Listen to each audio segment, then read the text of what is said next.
live. Back. The Three Musketeers and Julius are finally back. So that's fantastic. Doesn't it feel like we've been gone for like a long time? It does. Far too long. We took 1 week off. Well, actually, really not even a week off. Last week, we played the very special Tremors on Ice one-shot. We were missing Stefano, but I'm sure he had something better to do, so he was gone. And we had Dasha come back and replace you. And boy, did she do a great job replacing you. Yikes. It was not really. She didn't do any wizard stuff. Wow. I got killed because She's- of a lack of wizard stuff. She's going to watch this. I know, yeah. She's going to hear you say that.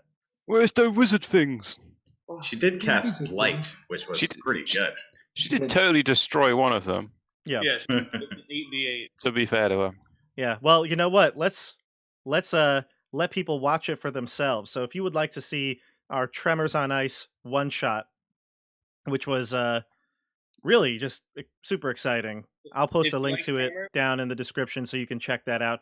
It's also already in the Icewind Dale playlist, so it'll go in the order of the episodes. Because it technically is between episode 23 and 24, which is tonight. Yeah. So If you like Tremors and you like ice, you should watch it. yes. More appropriately, if you like Tremors and you like Icewind Dale, you will like it. Although ice is, you can also like ice. That is totally fine. All right. I like ice. You like ice. Good. Yeah. You should have been here. But anyway. Oh boy. No worries. We won't hold this against you for the rest of the stream. We're back, everybody. We're going to go over a little review and then introduce the characters for those of you watching for the first time, and then get back into our game. We had quite an episode 2 weeks ago, if you can remember it. We had the group talk to some very important people at Caer Dineval's keep. You spoke to Hethel, the dwarven soothsayer of the... Oh boy, lots of people to discuss here, but we had the the cult of Levistus that was at the keep. They had mentioned that they knew you were coming. They had been told, it has been told to them that you were there to help them with the Dwergar problem, I should say. And when you spoke to them, you talked to the soothsayer Hethel, who said that you were very close to being prepared to fight Zardarok, and she even gave you a map with the location of Zardarok's fortress, which is in the spine of the World Mountains.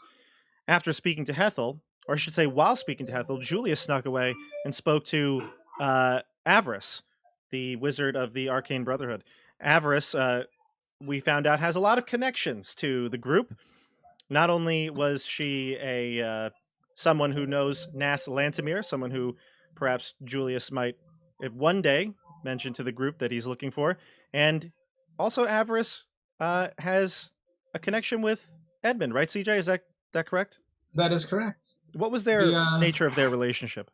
We were former lovers, but she turned evil. She turned away from the ways of helping elf and man, and only thought to help herself. Yeah, that was the problem. Wink. So lots of secrets came out.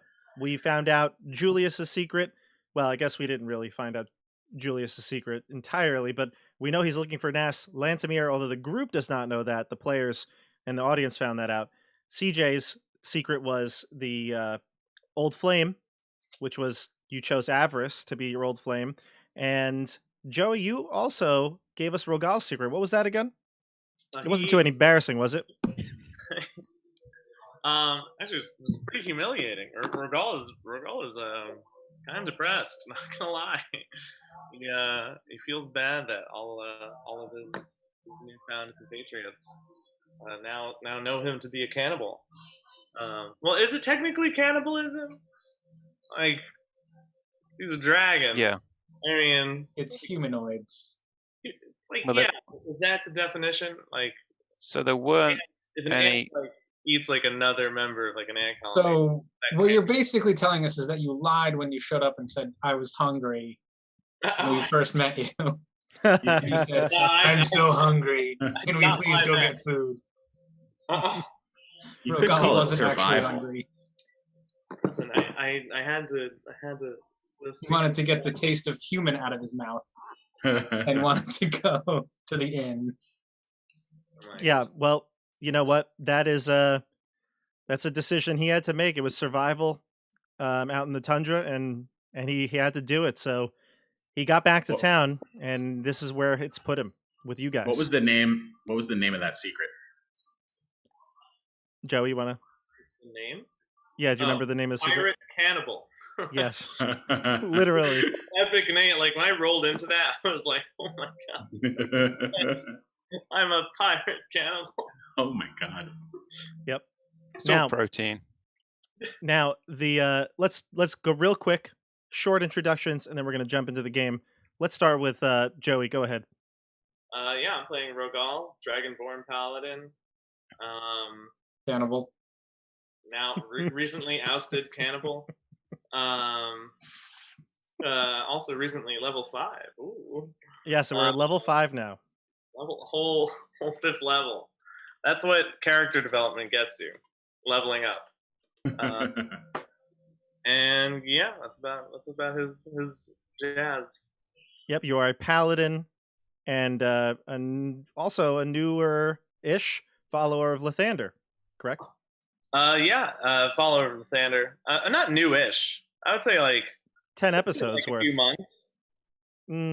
No, like 2 weeks. Right, it's been like 2 weeks. Yeah. like 8 weeks. Game wise, yes, it's been sorry, real lifetime, yes, it's been like 3 months, but game wise, no. We'll jump over to Stefano. Hey guys, I am playing Julius Valerian, the elf blade singing wizard, with his companion Faisal. Companion that's a sword. It's just a sword, but he likes it. And Muffin, the Puffin, my familiar. Yes. And Muffin has a new token tonight, so we'll get him on the board soon. All right, CJ. Greetings, friends! I am Edmund Brycene, friend to elf and man. Wink. Leader of the Three Musketeers, here to rid Icewind Dale of the Dwergar threat and Zardarok, the champion of the 10 towns. That's an introduction if I've ever heard one. You can call Former- me Edmund Brycene, friend Former lover of to elf and man. avarice. Also, that former lover to avarice. Yeah, don't forget that. Don't Yeah, forget that. you? I'm trying to. That's And the last but point not of least- former lovers. That's right. And last but not least, definitely not least, Andrew. Elias Dawnstrider, cleric of Lathander, mentor to Rogal, now mentor to Luke, spiritual leader of the gang, really. Yes, you are. You are the spiritual leader for sure. And we should mention Luke. You have a sidekick. We're using the Tasha's Cauldron of Everything sidekick rules for Luke. He's now level 2 of the warrior class. He is ready to go. He wants to help out as much as possible for you all saving his life. So he's prepared to fight and prepared to, dive on the grenade, so to speak, if he has to, for all of you. All right. Here we go, everybody. We're going into Icewind Dale.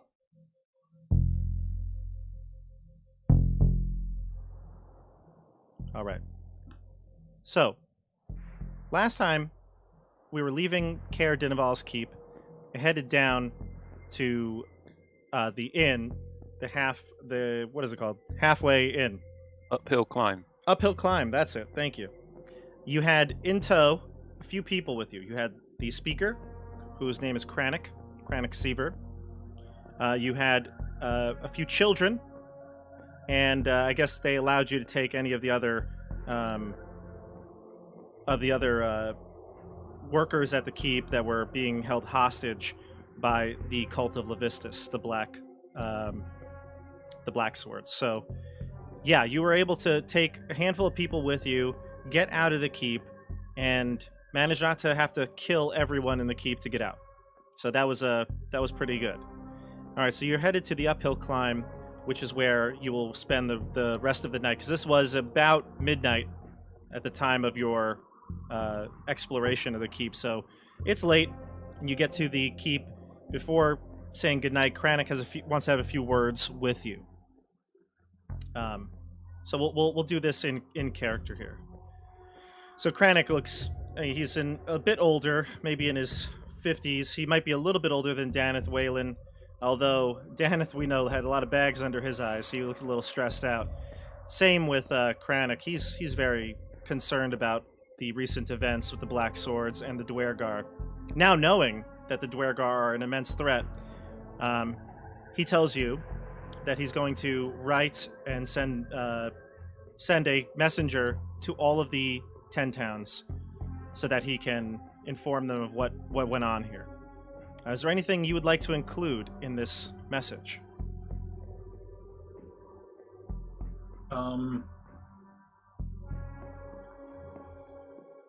Perhaps don't request aid in retaking the fortress just yet. We did perhaps offer them to hold the fortress in exchange for your lives. So do not rally the troops just yet to retake the keep. Are you saying I cannot use my own militia? I'm saying it may not be wise to do so. We have a foreign enemy in our keep. They are well fortified in that keep. As you know, that keep is well protected, well guarded by their mercenaries, their cultists. They did have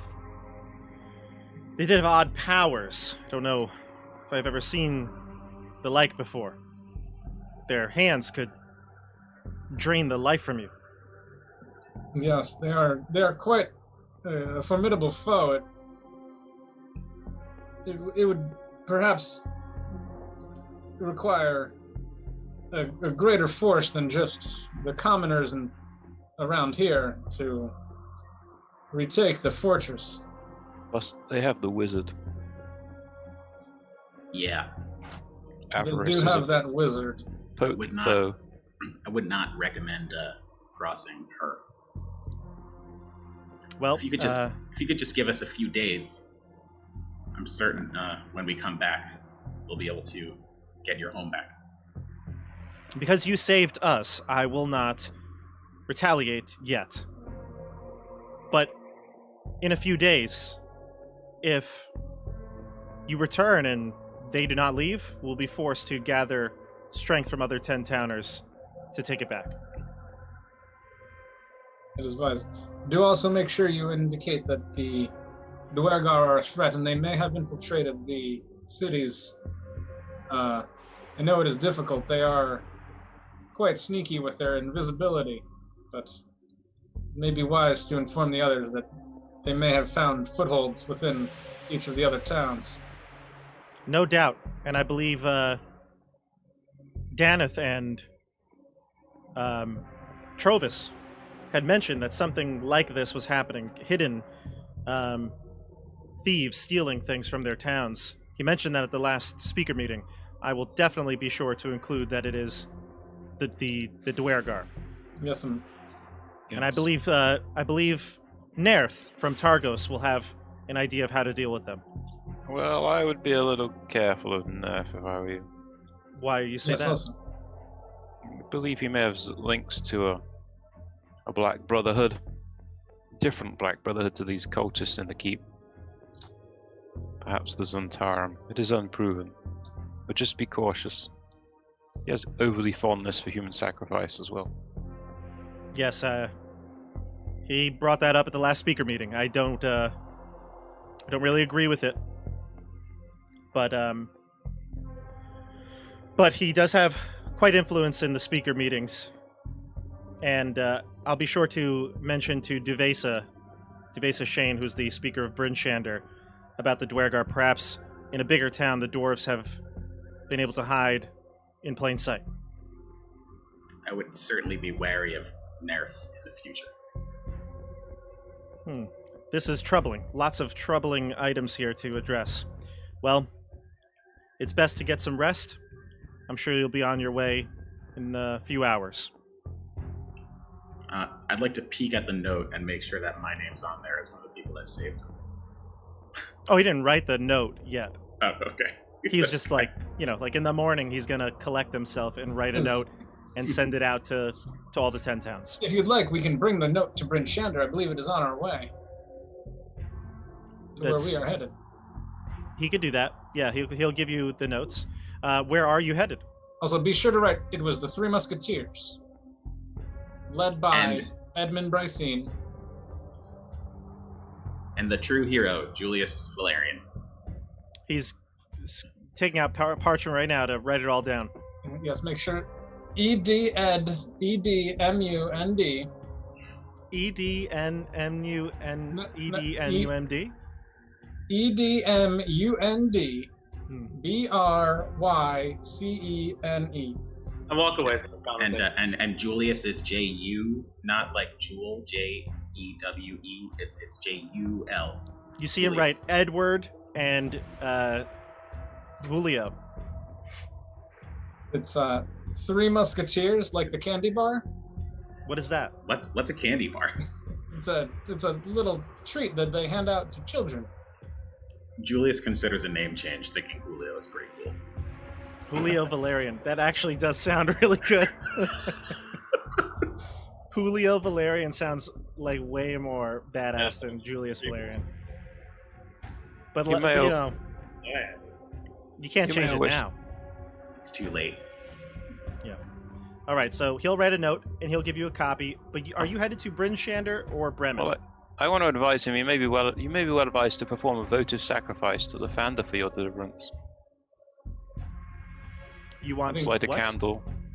Perhaps light a candle, say a prayer, offer some food to the Fander. That's a great idea, especially in these times of darkness. It'll be good to have some light. Indeed. He'll do that.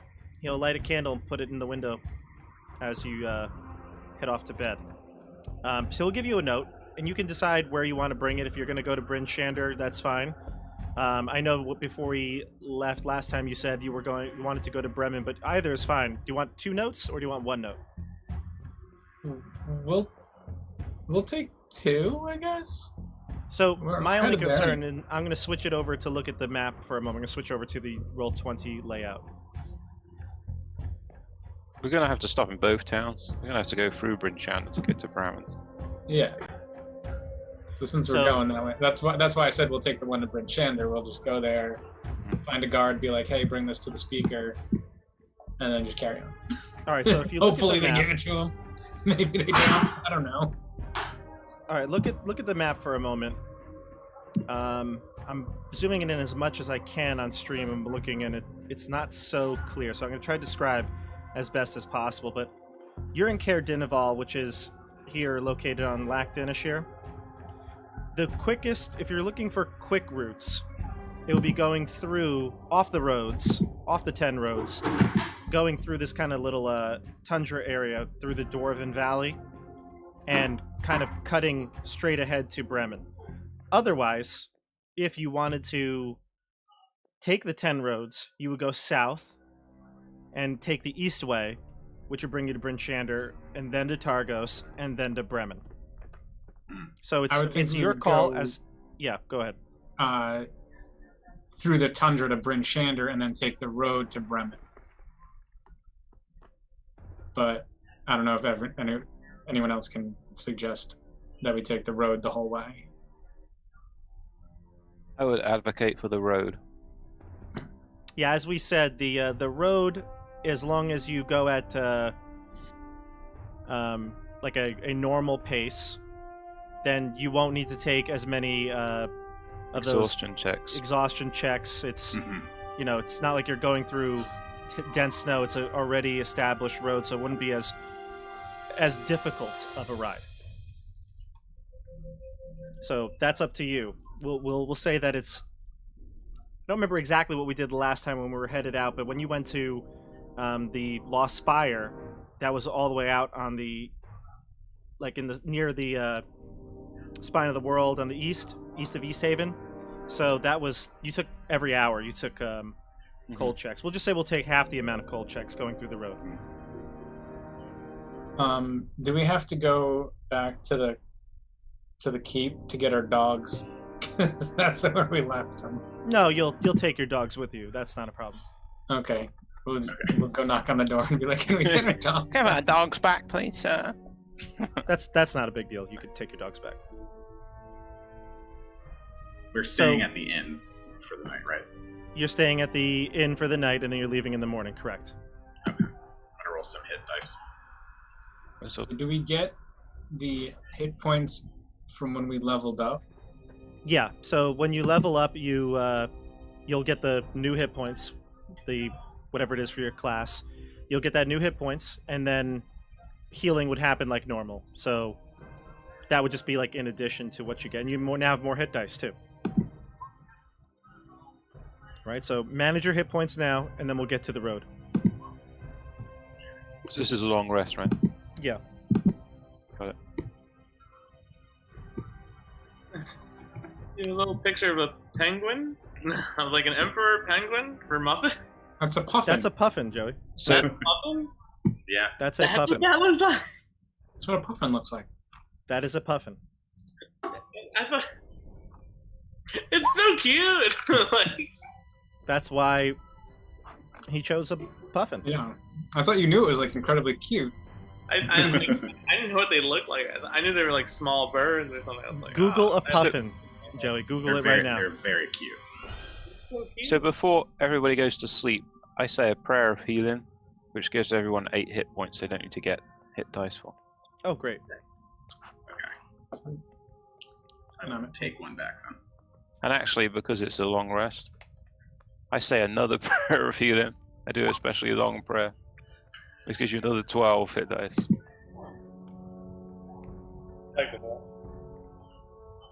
So a total Say it of again. 20. What you just did, Andrew? I did prayer of healing, then I did another prayer of healing. Oh, okay. Can you do that twice? I mean, I guess so. It's a 10-minute casting time, so it would only take 20 minutes. Right. That's not a big deal, though. Yeah. Yeah, I guess it's fine. Yeah. Yeah. Okay. I think it's kind of funny they have to listen to me go on for 20 minutes. It's just a And long. then it happens again. It's a really long prayer. Yeah.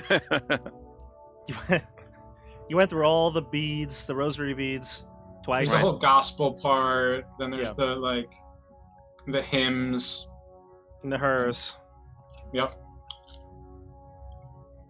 During the All right. second one, I'm just thinking, maybe I should name my son Julio.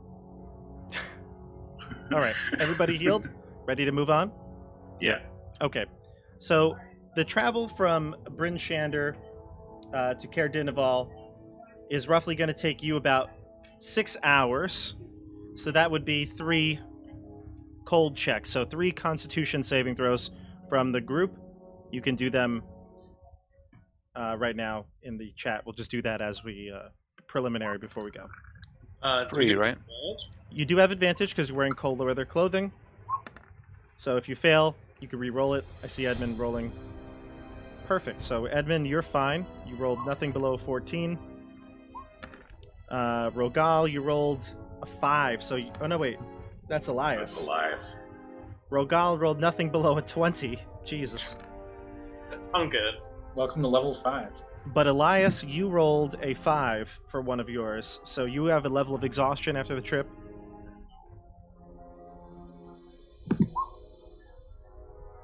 And I think Julius, we're just waiting for you. Yeah, I don't even have a Constitution save. You don't. You just rolled really hot there. No, I mean, I only have my Constitution's +4 because of the Right. Amulet of Health. I Yeah, shouldn't yeah. have +7, so that's a 13, a 12, and a 16. I'm still good. 13, 12, and 16. Gotcha. Yeah, I All gotta right, so- change something real quick. Okay. So then you're good. Then it's just Andrew. Elias is down 1 level of exhaustion. Okay. All right. So you enter into Bryn, Shander, the largest city in the 10 towns. God, this place And is it's a... huge. I'm sorry, say that again? Sorry, this place is huge. Yes, it's the biggest city, and it is a walled city. So unlike all the other ones where you can just kind of you head right in, you're stopped at the east gate because you were coming from the east way, which is on the right-hand side there. All right. Okay, so this I'm going to describe the approach here. So the first stop is going to be the wall here. Bryn Shander is perched atop a wind-lashed hill. Bright lanterns are suspended over narrow streets that twist and wind and add flocks of color to the town's otherwise drab surroundings. Now, you've been here before, Elias. This is actually where you settled first in the 10 towns before heading to Caer Koning to meet with the group. In fact, you know this place a little bit more than the rest of the group because you stayed at the House of the Morning Lord, which is a shrine to Amonitor, a very similar god to Lathander. So as you approach, you see the guards, whom you probably would recognize. Even though it's a big city, there still aren't that many soldiers on at any time. So, 2 of the guards up top, they ask who you are and where you're traveling from. Greetings, friends! I am Edmund Brycene, leader of the 3 Musketeers, and this is Julius Valerian. He is traveling with us. And Luke. Hello, We are William. here with a message for the town speaker. From all the way from Caer Dinaval? Yes, Caer Dinaval. Where Just were we? just be aware that if you're planning on staying for more than a few days, on I guess they'll say the date. I'm not sure what the date would be, but in 3 days we will be having our first lottery. So, if you plan on leaving, you only have about a day or 2 to get your business done. No, we are just passing through. Again, we have a message, and I hold up the letter for the town speaker. Is there any way we could find our way to him? Or her? Duvesa Shane, she is the leader of Bryn Shander, and if this is an important letter from Speaker Seaver, then we will get you to her right away. From Speaker Krannic. Yes, Krannic Seaver, yes. Krannic Seaver, yes. Yeah. Speaker Krannic. So they open the gates and they allow you in. Bryn Shander is, you can see the city here, densely packed. So all the streets are really close to each other. All of the housing and shop keeps, they're all right on top of each other. Very different feel than the rest of the 10 towns. More similar to some of the southern cities you've seen. Luke says, I can't believe it, but I've never been here before. And he looks around, kind of marveling, almost like a tourist in New York City. It's just so massive. And all these one-story buildings. Drink it in, Avarice buddy. used to say that to me, too. So Brooklyn.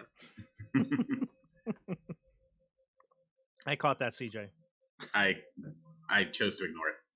I ignore it too.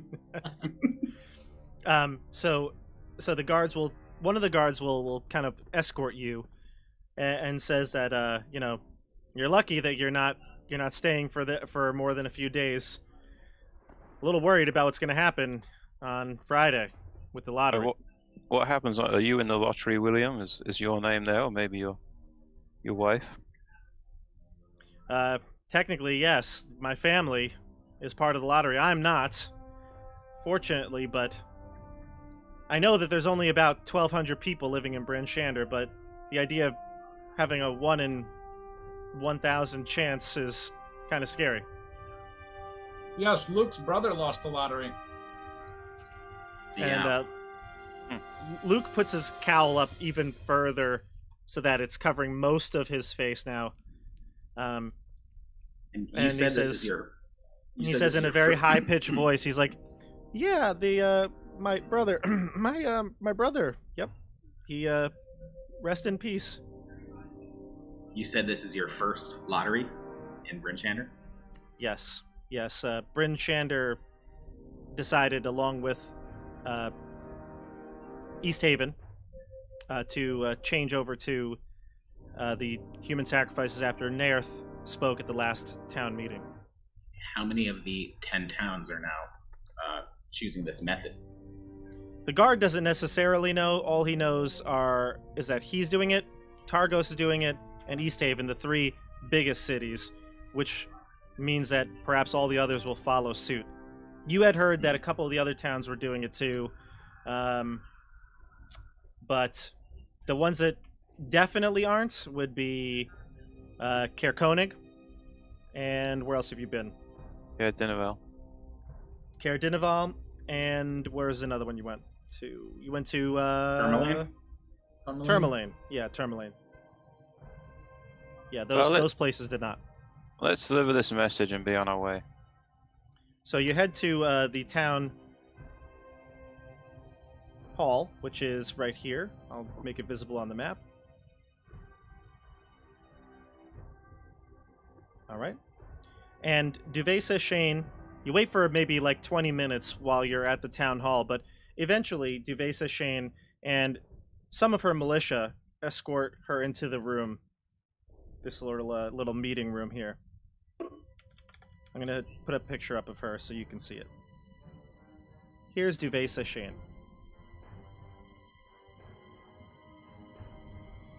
I'll let everybody give me a history check on her. Anybody can make this check if you feel inclined to. I feel like I'll have a check. would not know anything about this person. Yikes. 3. No, you wouldn't know much more than that she's the leader. You haven't really heard much about her, even though you've lived in Bryn Shander. I'm also giving you her captain of the militia here, Markham Southwell. So the two of these people walk into the room, although Markham is really just the captain of the militia and not someone you're here to talk to. Duvesa seems insistent that he is kind of part of this conversation. And she greets you, very stern, very serious. I hear you have a message from Krannic Seaver. Who has a letter? I have a message. She Right here. nods to Markham, and he steps up to you. She's about 30 feet away from you, kind of the opposite ends of this meeting room. He'll walk come over 15 to feet. grab it. I walk 15 feet towards him. All right, you him meet him in the halfway. middle. That's nice. And he grabs it from you, and he looks you up and down, kind of like eyeing you once over. I also look him up and down, and eye him once over. I look Okay. him up and down. A lot of people looking up, down. I'm Left, looking right. away. I look at Rogal's Muffin. looking away. I'm also looking at Deveza's fringe, which was quite lovely. I telepathically say to Muffin, what do you think of that guy? He says, he looks scary. Oh, wow. Real Pretty- scary. How tall is he? You know, he's probably pretty tall, captain of the militia. I'd say he's over 6 feet tall. Big guy. Not that you have to be tall to be a captain of militia, but I believe that he looks imposing, tall, imposing. What's his So- name again? Markham Southwell. And Markham says, he opens the letter and gives it to Duvesa to read. She reads it quietly. She doesn't say anything out loud. And after about a moment, she says, just as we had thought, Markham.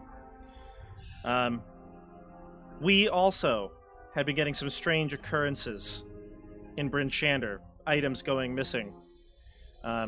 Travelers and Battlehammer dwarves saying that they've seen footprints or they've been attacked by unknown assailants. This is no doubt the work of the Dwergar. It certainly is. We are trying to end this terrible scourge on the 10 towns. And what is Krannic says that you, the 5 of you, have a plan to take them out? Yes, we are looking to find more information on them, but we believe we know where their fortress is, and we'll be able to assail them soon.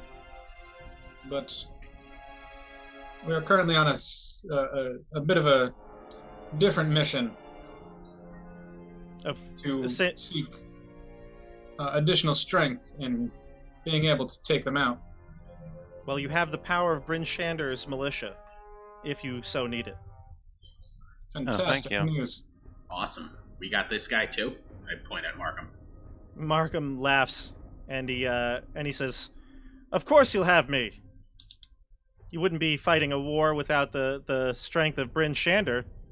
Usually, whenever there's trouble in the 10 towns, Bryn Shander's the last stop. Nobody messes with us."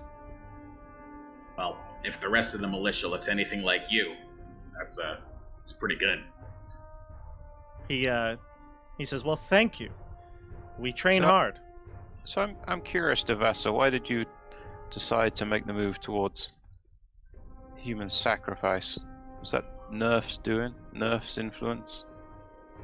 She kind of looks a little quizzical at you. She's not too sure what your aim is with this comment, but she says, "What I decide for Bryn Shander is my decision.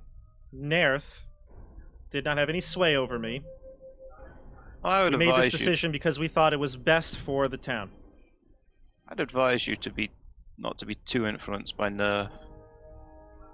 Be on your guard with him. Why is that?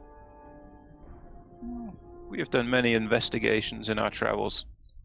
We have not anything to make an accusation, but we are starting to have some concerns.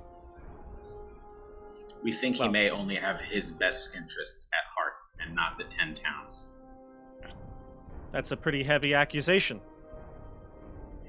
You sure you're willing to put that to the test? I'm not putting anything to the test. I haven't made an accusation. I've merely told you to maybe make your own mind up about things. I always make up my own mind. Okay.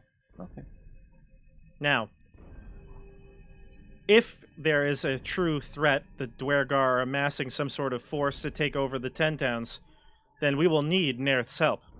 He does have the second largest militia in the 10 towns. Is it possible you only need his militia and not him? It's possible. That may be something we will need to consider, depending on how things shake out with him. Well, Krannic has said that he sent this message to all of the town speakers. I'll look into having perhaps another meeting when we get some more information.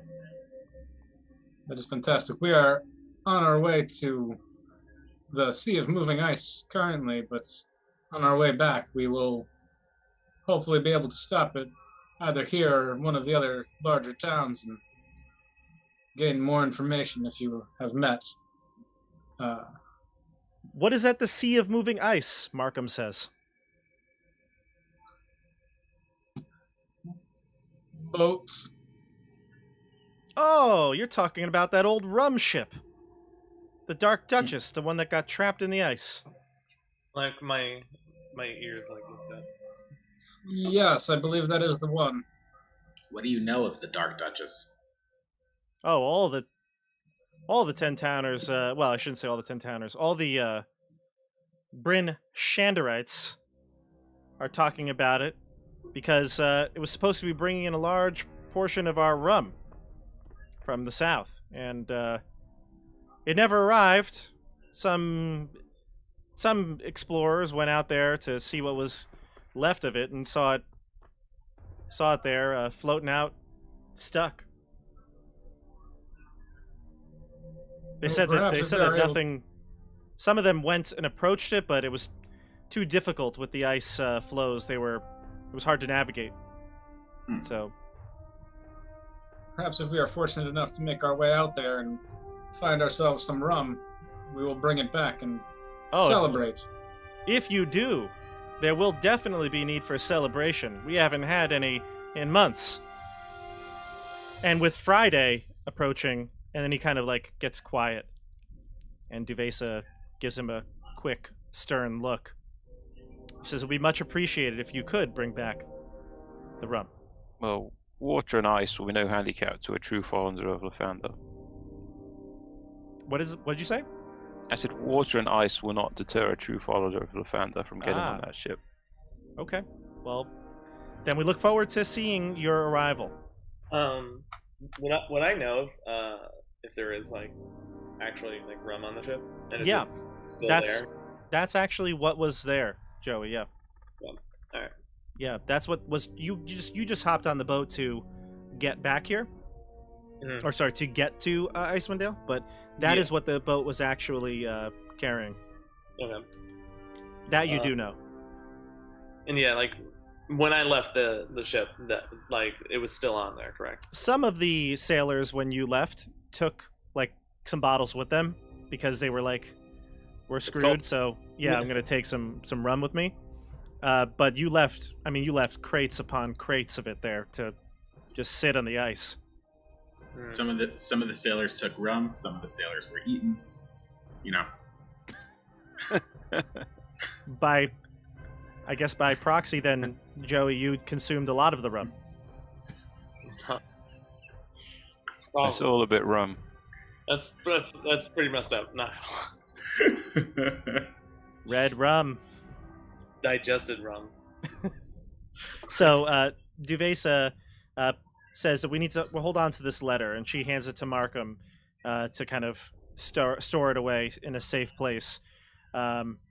She says, "I'll begin formulating a plan, defense for whatever's to come. If you have any more information along your travels, please send them our way." Certainly will. All right. Do you have any more questions for Duvesa or Markham? No. Okay. So that took you 6 hours to get to Bryn Shander, so it's probably midday at this point. Lunchtime. It is lunchtime. Would you like to stop for lunch? Yeah, let's get some lunch. I would like to stop for lunch. I have this 500 gold piece gem that I'd like to buy lunch with. Okay. You can head to the Can I North get Look. change? You can head to the North Look Inn and Tavern. That's where you'll find some food. Can you break a 500 gem? I'll have lunch. All the lunch. Either that or I'm buying lunch for the whole friggin' town. I'd like to go to the bank and exchange currency. Don't know if they have that here. Damn it. So the North Look is on the north end of Maybe I town. can give them this tourmaline figure. that I have. Yeah, Oh, I have a scrimshaw. Maybe I can exchange that for gold. you might be able to. I think it was worth like 25 gold or something. It says 50. Oh, 50. I wrote down There. 50. Let's do it. All right, so the North Look is an establishment frequented by many mercenaries and adventurers like yourself. As such, it is a pretty rowdy and wild place, but it is the place with the largest tap room and the best spot to get not only a hot meal but also leads on profitable ventures, along with the latest news and rumors. So, does that sound like a place you'd like to head to? Yeah, largest tap room. That sounds Yep. good. Yeah. So Had me you at largest tap room. That's really. head in, and this place is bustling. This is this is probably the most people you've seen in any of these 10 towns. Oh, we lost Yeah. Andrew. All right, we'll get him right back. We'll be right back.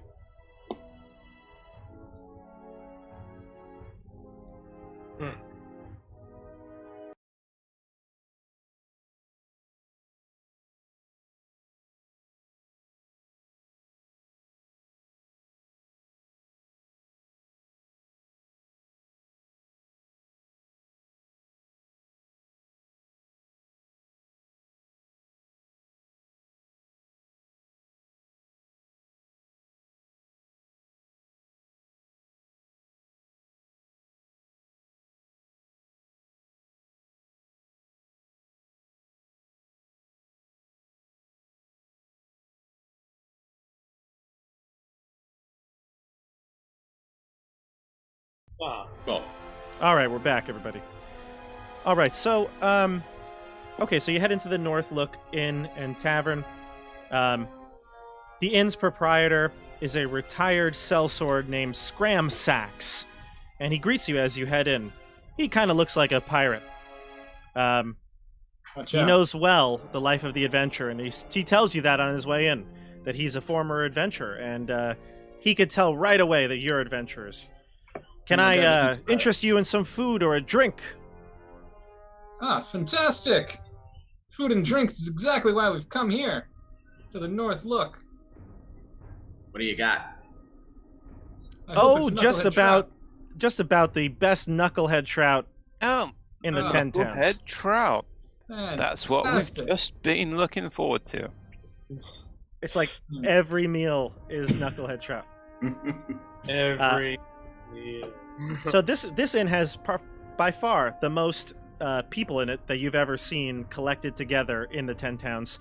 There might be 50 or 60 people in this tap house. I hope they're all wearing masks and staying 6 feet apart. No masks, no. Although a lot of people did come in with face coverings because it's so cold out.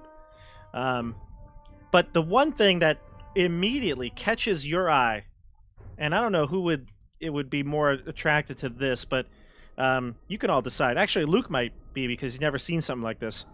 There's a stuffed and mounted knucklehead trout on a plaque above the hearth in the common room. It's got a plaque on it that says "Old Bitey," and it's like that McDonald's Filet-O-Fish commercial with the bass, the talking bass, and Okay.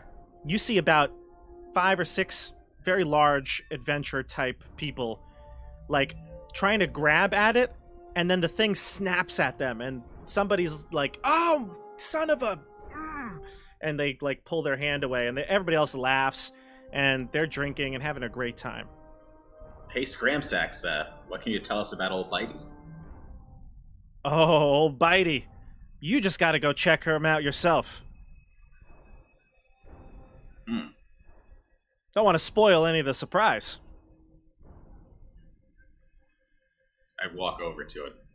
All right, so you make your way through this crowded tavern, and when you get close, you can see that there's a bunch of people there, and they're trying to grab what looks like some sort of a ring inside the mouth of the bass, or the knucklehead trout. Hmm.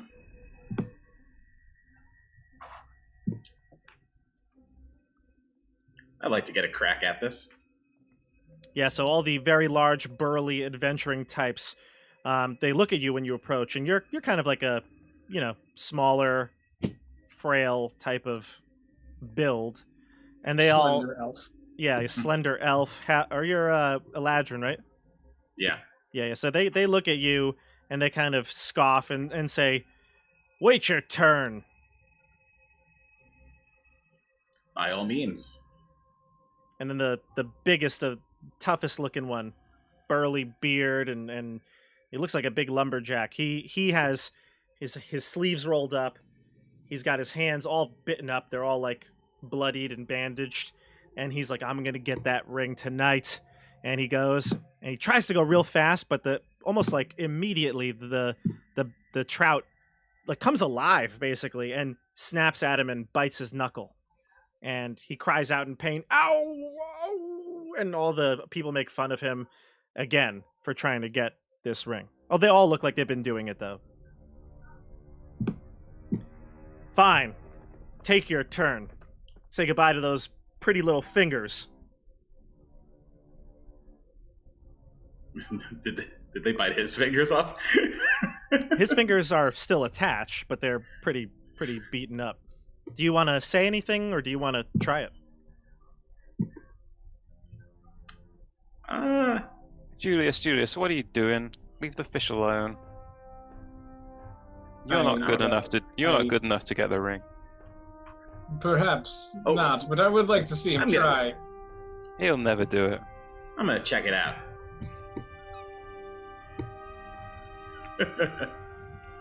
All right, so there, you can look at the side of the fish. And you can see that they're deep inside, like in the like the throat, the back end of the throat. There is a ring in there, a golden ring. You could see it. And the men explain to you that, scram sacks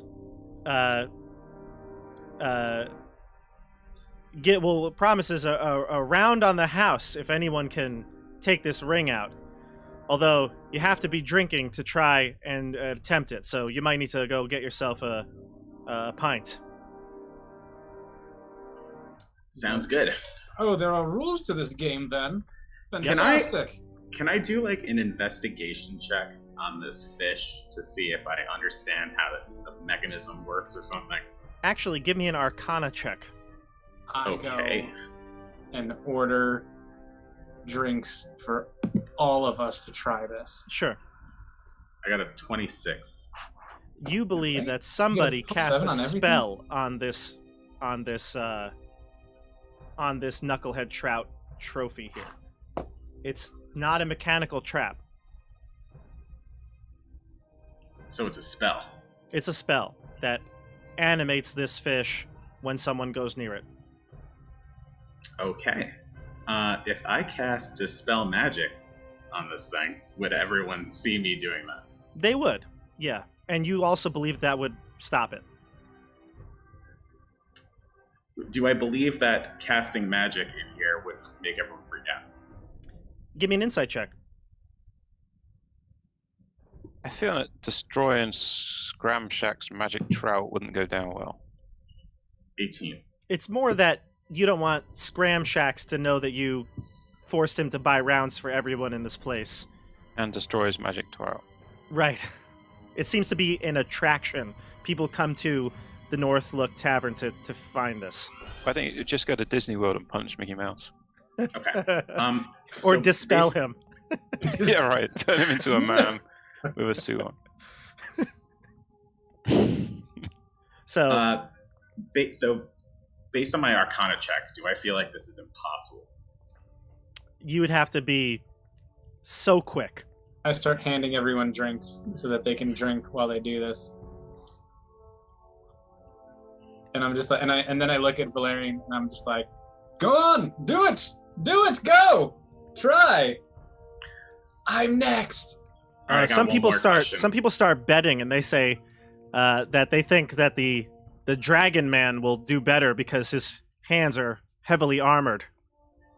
The scales. dragon, yes, the Dragon Man should also try. All right, I got one more question. I'll go third. If I could use that same insight check, what if I use Mage Hand? Would everyone freak out? Again, more of it's not so much that people would be worried. I mean, there is magic in the Icewind Dale. There are Right. priests that perform healing spells, and magic is not like a taboo thing. I just know But- in I think it was East Haven, they were like, burn the wizard, bad Right. people. That's because in East Haven, Zan murdered a bunch of people. So Okay. Yeah. So they would be like, you're cheating, essentially, if I did that. yeah, Well, they're more worried you about would you be. cheating. You would actually be You cheating. would be cheating. I would say you're cheating. Do it. Stick your hand in it. Go, Valerian. Can Muffin give me Muffin the should help? try as Can- well. I would like Get Muffin Muffin to do it. I want to know if Muffin could give me a help action to give me an advantage on this roll. Muffin says, "I ain't going anywhere near that fish. Make I ain't Muffin going go in anywhere its near mouth. that fish." All right. Well, what's the check? It's going to be a dexterity check, sleight of hand, or just straight up dex. All right. Well, that's the same. Yeah. Well, here we go. Let's hope for a 16 or higher. Oof, 19. You kind of brace yourself, right? You're kind of feeling the timing. You saw everybody else do it, and so you're kind of, loosening your fingers. And you feel like you go to grab it. You almost get to that ring, but then right in the middle of your hand, the trout snaps down and does a point of, nah, it's not going to really hurt you. It just does. No, no. It does hurt really, really bad, but it's not going to harm you. It's going to give you like a a little bit of a cut on your hand, and you feel like you got pinched, a little bit of like a vice put on you. And everyone laughs. They ridicule you. Told you weren't fast enough, elf. Do I feel like I got real close? Yeah, you felt like you were close, yeah. Like if you were just maybe a bit faster, you could have gotten to the ring at the very least. Even if the thing bit you, you probably could have maybe held on to the ring. You were just so close to it. Have another go, Julius. I'm sure you'll do it next time. Listen, old man, I know you're trying to goad me here, but I don't even think you should try, because you're real slow. No, I'm much too slow. Anybody else want to try? I would love, Please. I'll give it a go. Yes, the Dragon Man should try. I would love to see, Edmund check this out. Edmund is waiting. Edmund really wants to try this. Edmund is very nervous about it, though. But he Go wants ahead, to Rogal. go so bad. He's like, ooh, I'm gonna steal that ring. Rogal, what's your dexterity? 10. Okay. Luke is cheering you on. Come on, Rogal, you got this. You got it. Alright. Do it, Rogal. Okay. Hold on. Sorry. Do I just make a sleight of hand check? Mm-hmm. Do I get anything for having like armored like hands? It won't hurt as much. Alright, here we go. Yeah. It's not a bad effort. In fact, better than most of the people that have attempted it tonight, who are mostly drunk. But you put your hand in, and it's almost like immediately it snaps at your clawed fingers there, and you're forced to retract. Yeah. You don't feel like this would truly hurt you. Like if you wanted to, could you like mangle this fish to get it? Sure, but that's not part of the game. Yeah, no, the part Yeah. to not get bit. Right. All right, Edmund, you're up. I'm up. Please.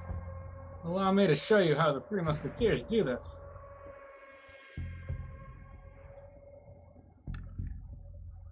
Oh, 18, so close. Again, similar to Julius, you feel like you were so close to getting it, and yet the fish snapped at you, clipped your finger. In fact, you're bleeding now. Ah. This is much trickier fish than I thought. Yeah, and one of the like lumberjacks that were there before, they say the rumor is that old Bitey, when he was still alive, bit off a man's hand, and that's his wedding ring inside. Interesting. Yeah. Can I do an Arcana check on the ring? You'd have to get a little bit closer to analyze it. Have another go at getting the ring. Like, how do I have to put my head so close that it'll get bitten off? You'd have to like get the ring to analyze it. All right. Anybody else want to try? Try, Elias. It's fun. Go. Yeah, Elias Slowhands. We want to see what you got. Elias, try it at least once. I am not putting my hand in this stupid fish. Elias, please, come on. Come on. You can roll a 20 and be better than all of us. Hey, I have Hey. disadvantage. I'm exhausted. I'm not putting my hand in this Even stupid better, fish. try. That's hey, Elias. I know you're really entertained when I got bitten by that thing. I'll do it again if you maybe give me some guidance. But that would be a spell, right? that would be a People would spell. observe. But that's just, patting him on the back and going, go for it. May the thunder guide you. I'll pat him on the back and I'll say, go for it. Let Lathander guide you. And no one notices. You want He to gets cast guidance. guidance? Will people notice? I think so. It's a crowded bar, and everybody's alright. I'm looking not at doing you. it then. Although forget you it. haven't used your Lathander blessing for the day. Ooh, oh, shit. Ah, you haven't, Julius. What if I use mine right now? Because I just Edmund, Nope, Edmund, You too perhaps, late. should have. perhaps you should pray to Lathander for some help. While you're deciding, Luke is going to go. Oh, Luke, go for it. Nat 20. Just kidding. Luke gets his hand quickly bit, and he Completely curses the fish and heads back to stand next to Rogal. Man, that thing hurts. I cast a point of lay on hands. It doesn't do Why? damage, so... Why? Just like fix his finger. Yeah, you could... you know what? He is bleeding, so you could just It's more of a novelty, but yes. A half point. Yeah, half point sounds good. Okay. I put my hand up and I'm like, what's the deal? Luke's missing his arm from his shoulder now. So, Julius, you I'm want to like, go one more no, go? it's fine. Me and Edmund are blood brothers now. One more go, Julius. Yep.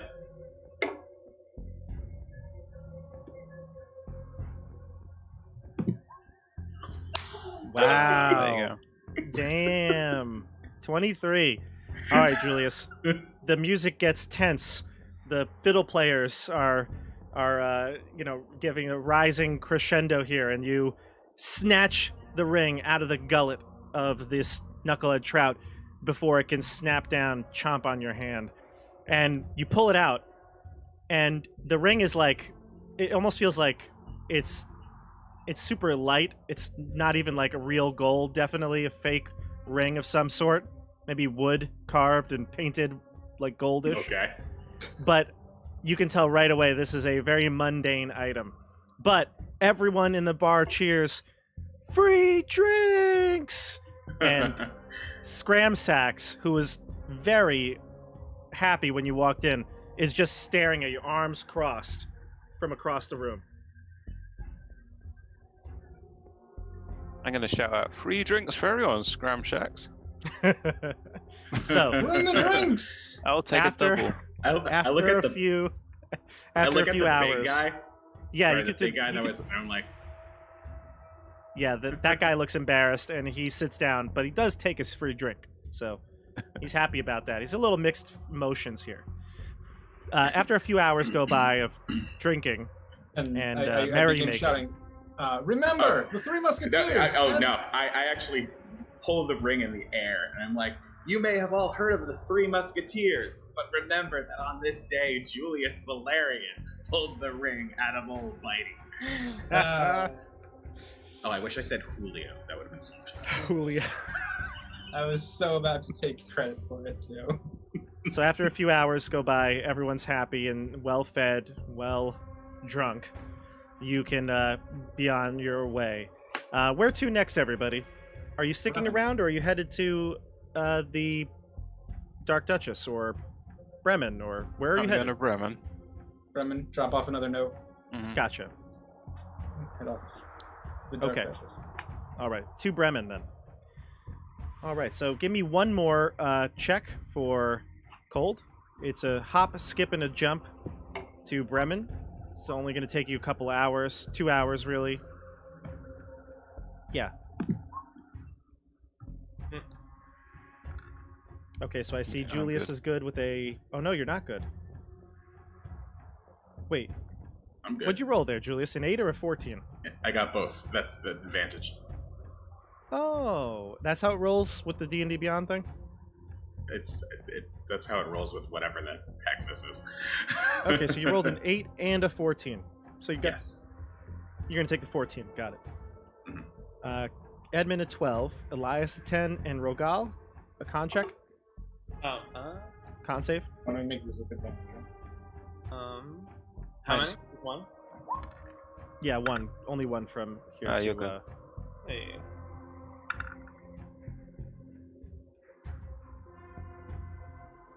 Okay, so you're good with the nat 20 on that roll. So I moved the map to Bremen. So after there's really no chance that anything's going to happen on your way there because you're taking the 10 trails. You're headed from Bryn Shander. You will bypass Targos because that is on the way, bringing familiar memories to Edmund and Rogal from the start of your journey. You head past the Shanegarn River, which is now completely frozen over. At least the top level of the river is frozen, and you head into one of the smaller towns, Bremen. Bremen is not necessarily like the worst town or anything like that. It only has a population of 150 though, so unlike Bryn Shander, all of its resources are much more limited. All right. There's no guard, there's no gates, and you're able to head right into town. You're heading from the south. So let's move yourselves. Yeah, it's from about, yeah, exactly there. All right. So you're looking for the town hall? Aye. All right. So you're pointed in the direction of the town hall. Where would you go to ask for this, though? Would you head to, like... We just Is see there if anyone on there's the any street? walk on the street. Yeah, Is there not anyone many- like out? Otherwise, we just like knock on the first door. So at On this the point- street, just Easy. somewhere. Yeah, so at this point, it would be dark out because you were traveling midday from Bremen. You were drinking and spent the afternoon eating lunch there. So now you're here, and it's probably evening time. The only voice you hear echoing coming from the docks. You hear a grumpy voice saying, "Where are they?" And it's loud and echoing throughout the town. Almost no one. You see really no one on the streets. Head towards the docks. Apparently, Yeah, so we you can hear this guy at the docks all the way from where we came in. Yeah, there you can see the docks as you're crossing the river because you came probably like down here. There's no bridge. There would normally be boats to ferry around, but there isn't any at this point because it's frozen over. Although Mare Dwalden, the lake that you were on, Targos is connected to, that lake is still active. People do fish there, but Bremen is like very far away from the center of the lake. So I think you can even see on the map that one has the most open water of the three lakes. Right, got it. So you head to the docks, and you hear, and now that you get close enough, you do see a light lantern hanging on two ships. And there's a dwarf fisherman. Looks like he's setting up the two boats, talking to himself, grumbling about how if you want to get something done, you got to do it yourself. Greetings, friend. Hello. The lake around you, and the lake around the creaky docks is frozen, forcing fishermen to pull their rowboats up onto the ice. Standing between a pair of boats is a stout humanoid in cold weather clothing. The dwarf looks up at you and says, "Good, you're here. Now get to it, ingrates. Those fish ain't gonna catch themselves." All right, and I just start rigging the boat.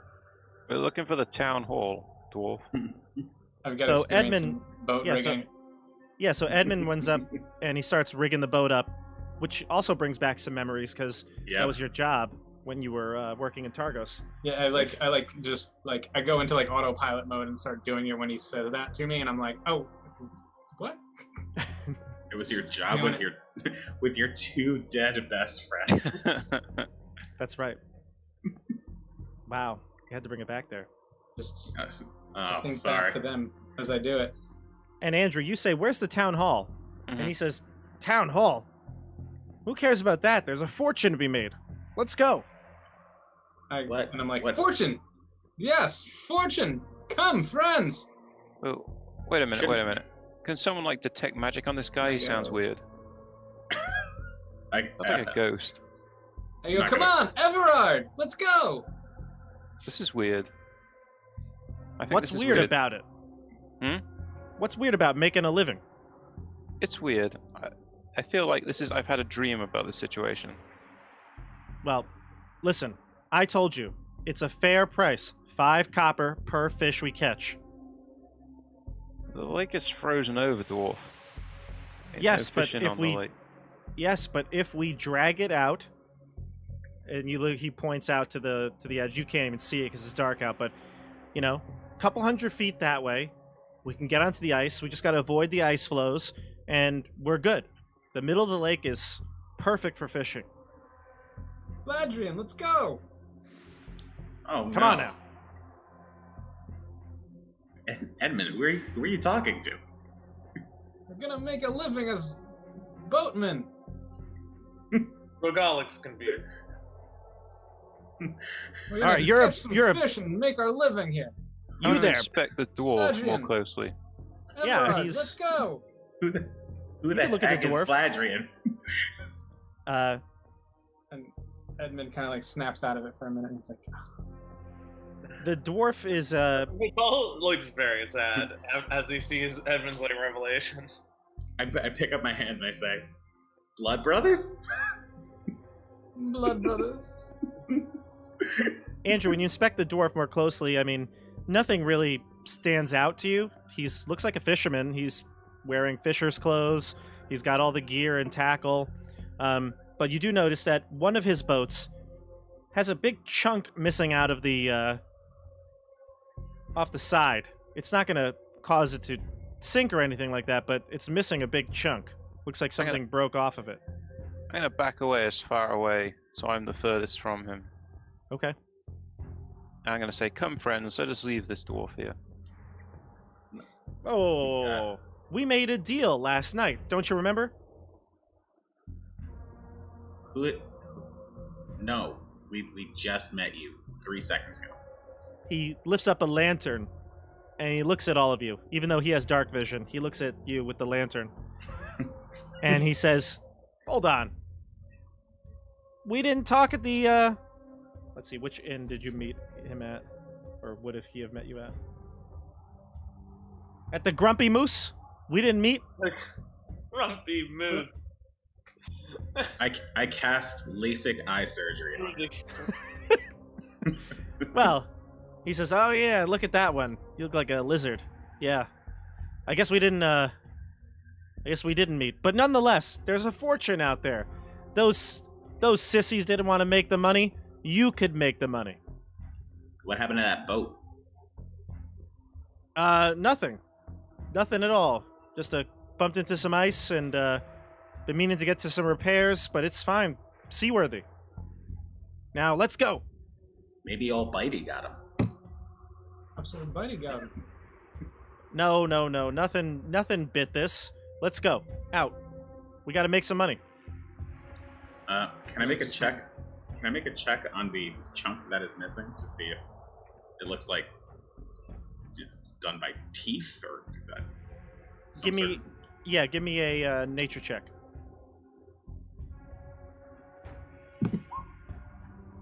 Well, gotta roll low sometimes. Hard to tell, but he sees you looking at the boat, analyzing, and he says, "Don't you see?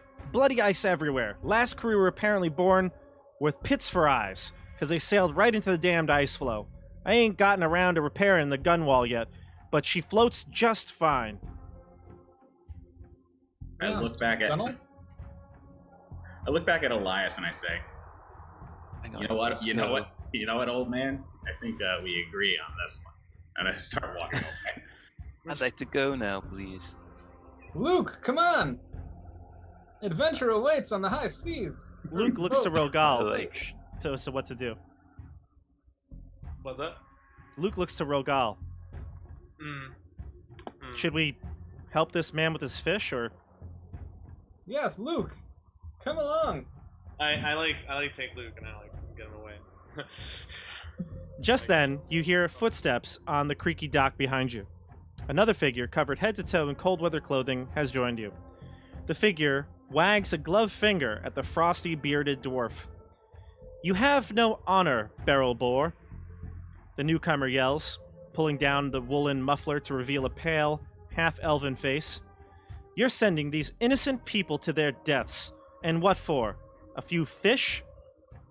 Pay no mind to this rambling fool." "Did you tell them about the monster?" retorts the half-elf. And the half-elf introduces themselves as Grinsk. Sorry, not Grinsk. As Tally. Grinsk is the dwarf.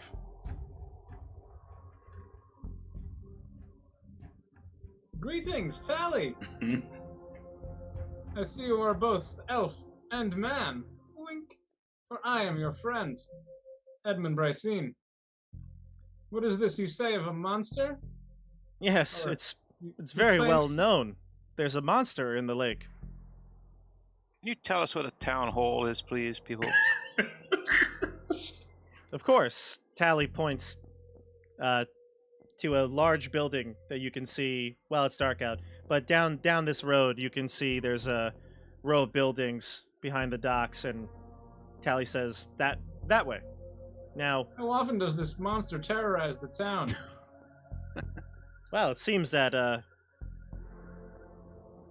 just by chance, maybe a 50-50 or so, this creature of some sort has been attacking fishermen. But I'll be honest. I mean, I don't think it's really a monster. I believe in science, and I'm here trying to study the local animal life. I couldn't just stay away and stay silent and watch another crew fall victim to the monster of Mayor Dewalden. That is a fantastic alliterative name. A Yes, monster. well, you see, if you are going out, I would love for you to record some notes for me. See, I believe that Creature? yes, I believe that the winter has really messed with the food chain here in Icewind Dale, and I believe that whatever creature that is in there, I do not believe it is a monster. It's probably just some aquatic life form. It is lashing out at people because it is it's hungry. Is it in the direction of where we're going? The Sea of Ice or something? No, this is the Lake of Mayor Dewalden. Nothing related to the Sea of Moving Ice. Well, my friend Rogal here is very often friends with monsters. I'm sure he could communicate somehow with this creature you claim lives in the lake. Isn't that right, Rogal? Would you like to parlay with it? I like shrug my shoulders and like what? Like You know what, guys? Maybe we could check this out on the way back. I feel like we have more pressing things to it. Well, I don't have much to offer, but if you do take some notes for me, and again, I can't guarantee that you'll even encounter this creature, but if you were to take notes for me and find anything useful, I'm more than happy to have you pay for your room at the inn. Oh, that's almost one whole gold. It is. Are we staying at the inn? It is quite late at night. It is getting quite late. It's evening now. Yeah, let's go stay at the inn and go We to can town. perhaps do this. I mean, how long could this possibly be? A 3-hour tour on the boat? How long does it usually take, this kind of stuff? Well, the faster we get out there, the faster we get back in. Grimskes. We take this 3-hour tour. Nothing bad'll happen. We'll be fine. We'll be back before you even know it. And you'll make 5 copper per fish you Per catch. fish.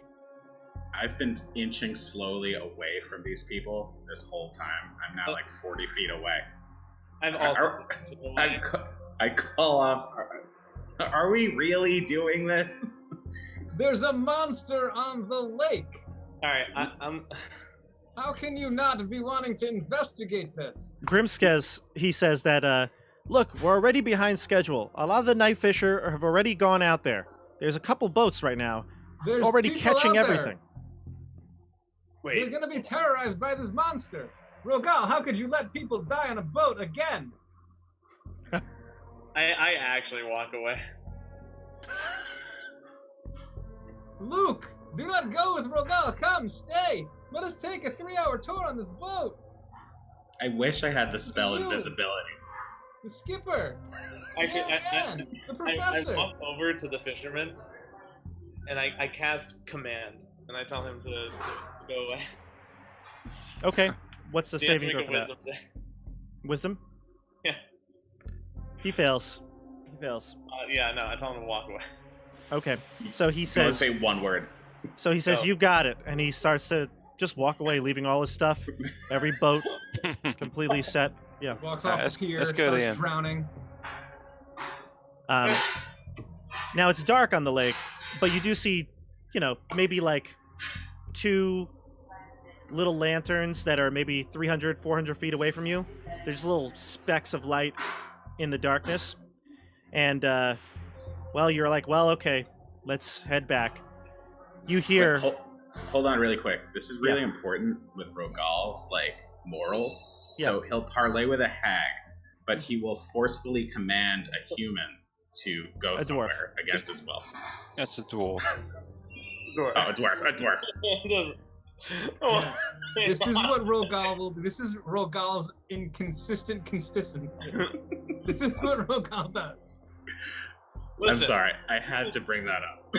Don't want to kill this hag because it asked me to not kill it. But this dwarf who just wants us to take a boat ride with it. To be fair, he did Oh, not. buddy. To be fair, he did not kill the dwarf. He just made the dwarf go for a little walk. Yeah. Go for a little walk. That was it.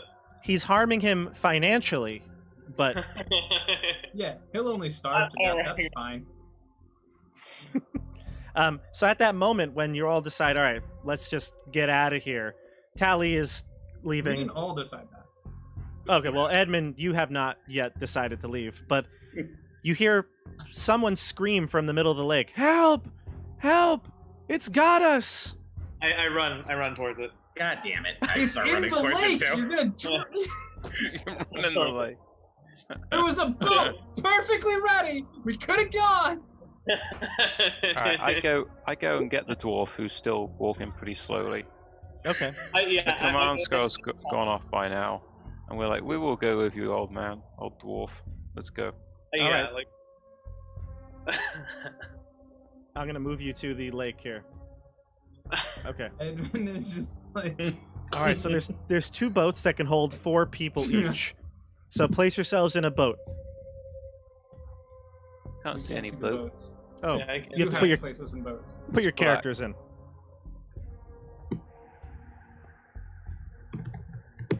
If you throw your characters in, you'll see the I boats. got it. I would go in a boat with Edmund. I'm going with probably. Edmund. I'm fine. I'm going by myself. Yeah, you're on the other boat. You'll go with Luke. Luke will go You're with with you. Luke. The dwarf's with us as well. Oh, everybody threw Everyone Luke. There's 3 Lukes. Oh my god! I shouldn't have given you all access to Luke. Okay, so we got Luke in the north boat. We've got Rogal in that north boat. Muffin is with them. Muffin's hanging out with Rogal. Muffin loves Rogal. Muffin loves Rogal. In fact, Muffin is the captain of that boat. Muffin, for some reason, now has a little puffin-sized captain's hat. I don't know where that came from, but Muffin has it. So Muffin is like in George Washington pose, one leg up on the what is it, the bow, or is Yeah. that the front? Yeah, and then he's and Rogal is paddling. Luke is paddling, and then on the other boat we've got Edmund, Julius, and Elias. Yeah, And the dwarf. perfect. All right. So Where's the dwarf? I don't have a token for the dwarf, but he's there with you. Alright. The dwarf says, "Okay, now really quick, Edmund, roll a dice. If it's even, your boat will have the hole in it."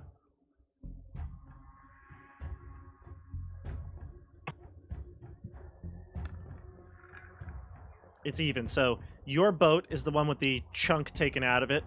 Still, it's seaworthy. It's fine. But yeah. Okay. So you're navigating through these unsafe waters here. I need everyone on each boat to give me a wisdom check, not a saving throw, a wisdom check. You can add your proficiency if you have water vehicles proficiency. What about land? No, water vehicles. But what about land? All right. No, water vehicles only. This is very different than driving some wagon. All right. So I need a group check for everyone. So with Rogal, I'm just going to make you make a check for your boat. Yes. But for the rest of them, it's a group check. So go ahead, give me a wisdom save or a wisdom Mario check. Party mini games This is a Mario Party minigame. where like, yeah, it's like 3v1. Totally. Does Muffin doesn't have to make one, right? No, Muffin. Actually, Muffin though, doesn't- I will give Rogal advantage because Muffin will be looking for the ice, maybe This perhaps is- flying above it. This is an ability check, right? Not a saving throw. Yeah. Correct. You have Okay, I got a 6. My roll 20's not working right Yeah, now. 15. Pretty good. I got a nat 20. Okay, so tell me your results. Boat 1, CJ. 13. Julius, Nat 20, 21. and Elias. 6. Unfortunately, you are going to fail. You're going to hit. Edmund, Julius, give me a D4.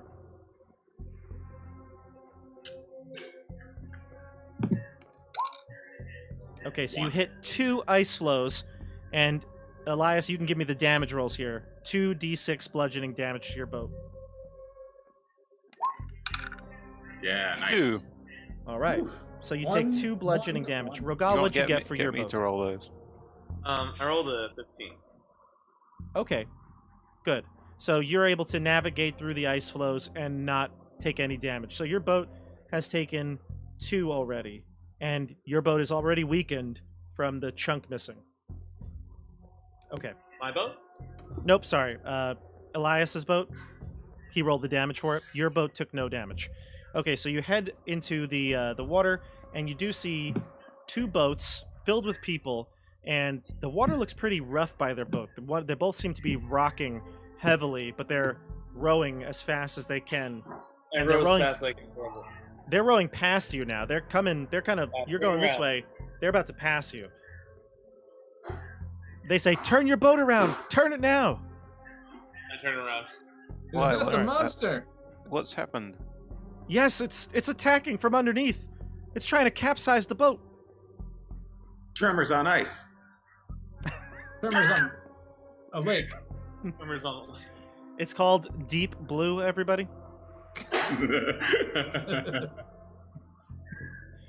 So, Starring Samuel L. Jackson. Yeah. Poor Samuel L. Jackson. For some reason, I just start humming. Da, da, da, da, dun, dun, dun, dun, dun, dun, dun, dun, dun. What do you do? What do you do, everybody? I draw one weapon and I keep a lookout to see if this thing is heading towards our boat now. I cast my channel divinity on my sacred weapon. Okay, that lasts for a minute. Yeah, 1 minute. Better pray this comes in the minute. I will. Also, I get 40 feet of light. Okay. I would like to ready a blade song for when this thing shows up. I'd like to ready a guiding bolt. Okay. All right, so you're readying actions, attacks, buffing up, and the fishermen pass you now, and they're headed back towards the docks. Give me perception checks, everybody. Don't like perception.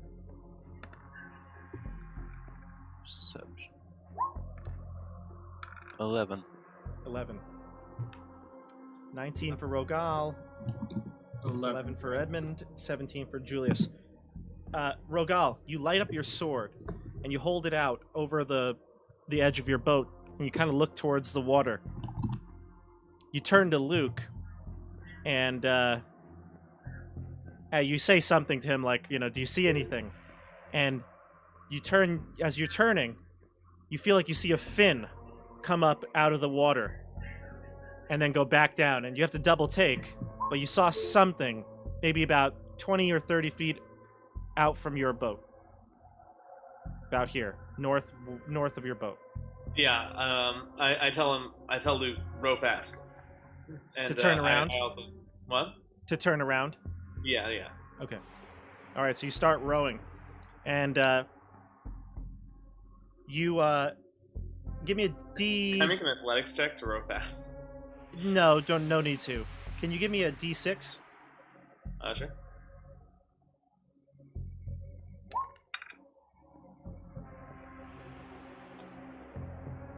A 5? Yeah. Okay. So you're rowing back now. Do you say to anyone what you saw? I say, like there's a fin, there's something in the water. You say We it to your know. other boat? I tell him where. You saw it, okay. 20 feet Yeah, off. I- Yep. Yeah. Gotcha. Like it's over here. CJ, roll me a D6. That's better.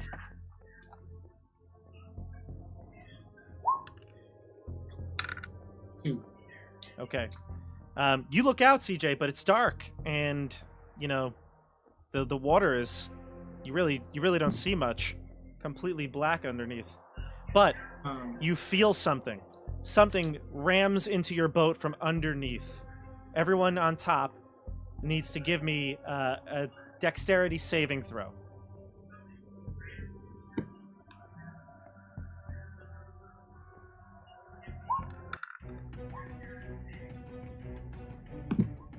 Oof.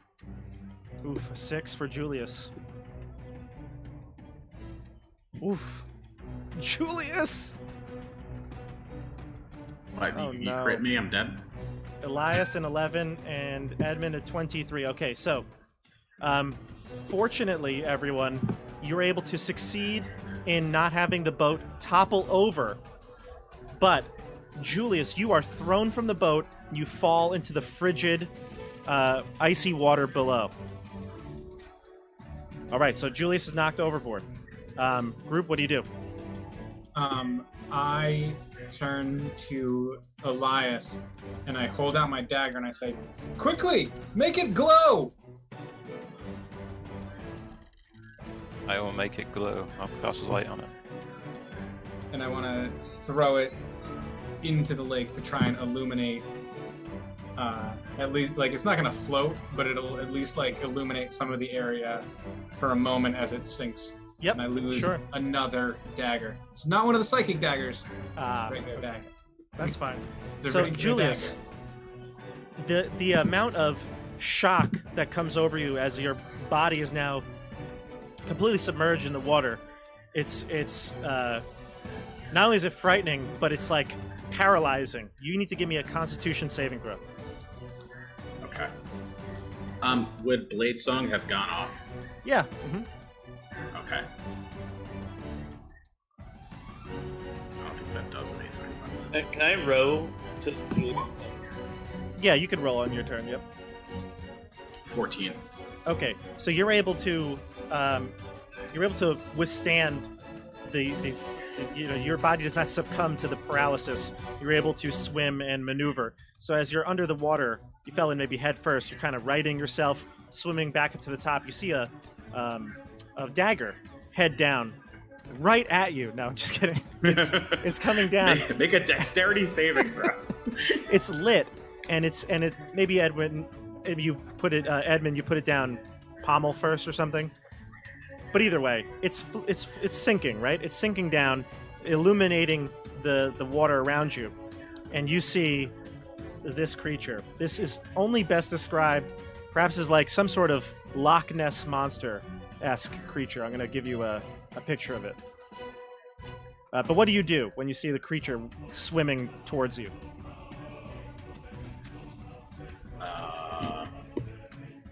That's a good question.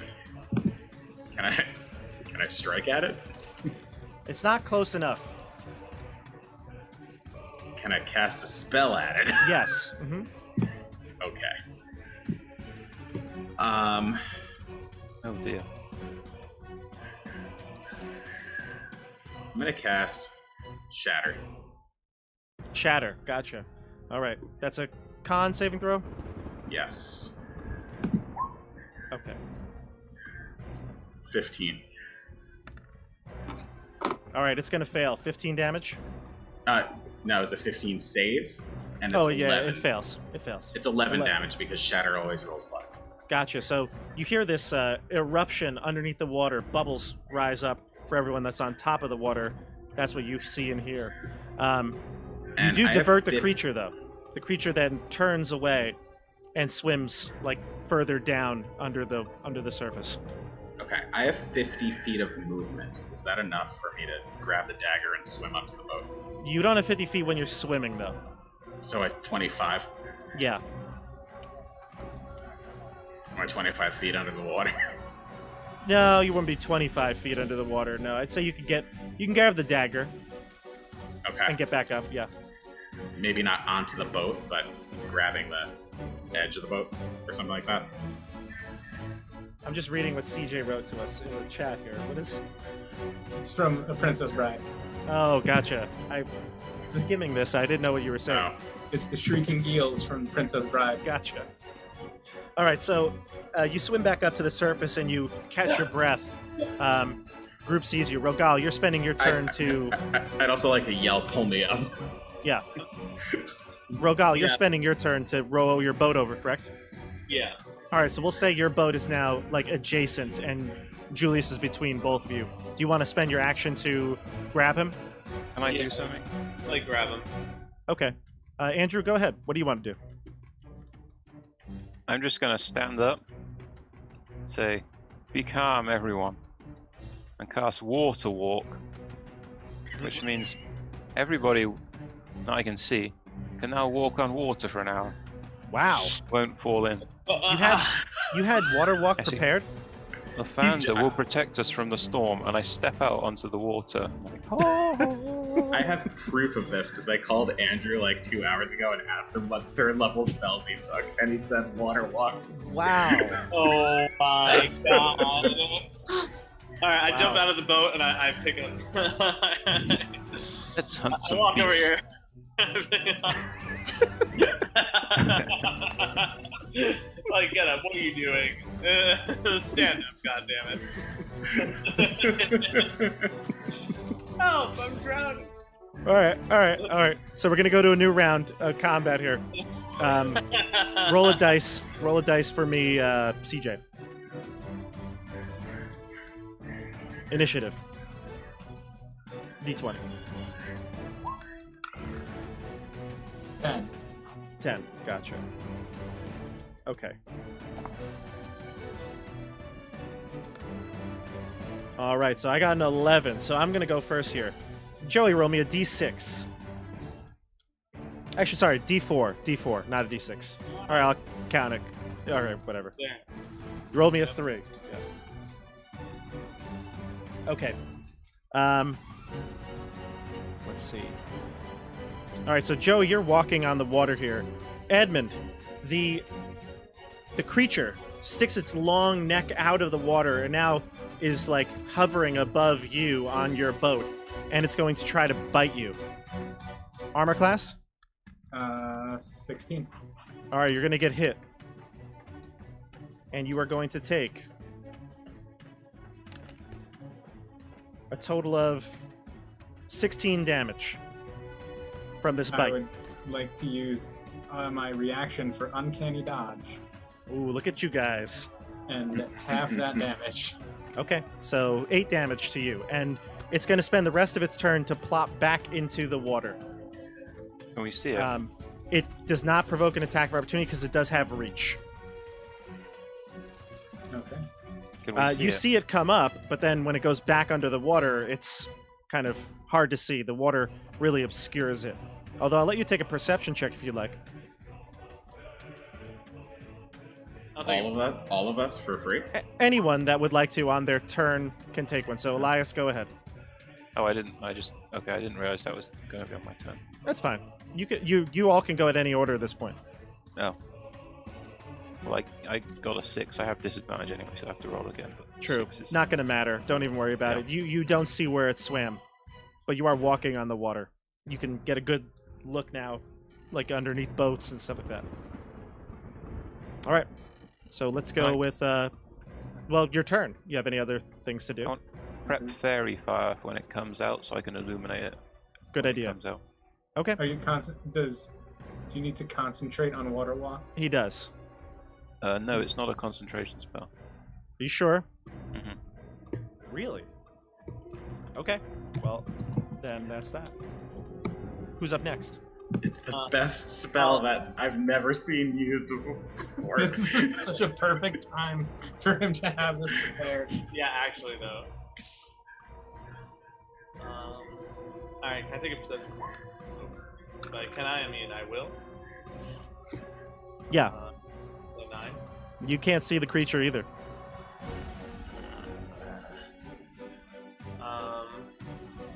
You know, I guess I want. I start pulling the boat.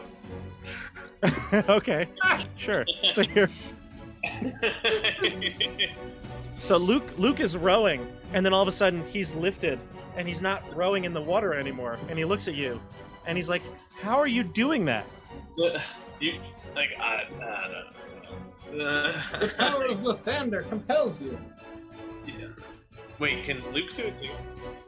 He can. Yeah. If Andrew chose to have him, yeah. Yeah. All right. If So you have faith in Lathander, you too. Can I take an athletics check to like shove, like kick the boat across the water? it's not gonna. It'll move as far as you move, so it's not gonna give you any advantage to like move it further. All right, I guess I'll move over here. Yeah, but you're dragging the boat. Yeah, that's fine. Just dragging the boat. That's fine. So you're dragging the boat. Luke will step out too now and push it, so you're kind of moving double time here. Julius and Yeah, Edmund. actually, I'll spend my action to double move. Okay, that's fine. Julius and Edmund. I wanna. Go. I'm gonna draw my short sword and stab it where the thing was. I'm assuming I have disadvantage on it. So a 15 to try and stab where I think the thing is in the water. Yeah, you come up empty. Stabbing down into the water. Yeah, you're just with a dagger, right? Short sword. Yeah, so you're just splashing at the water, and nothing really connects. Come back, you bastard!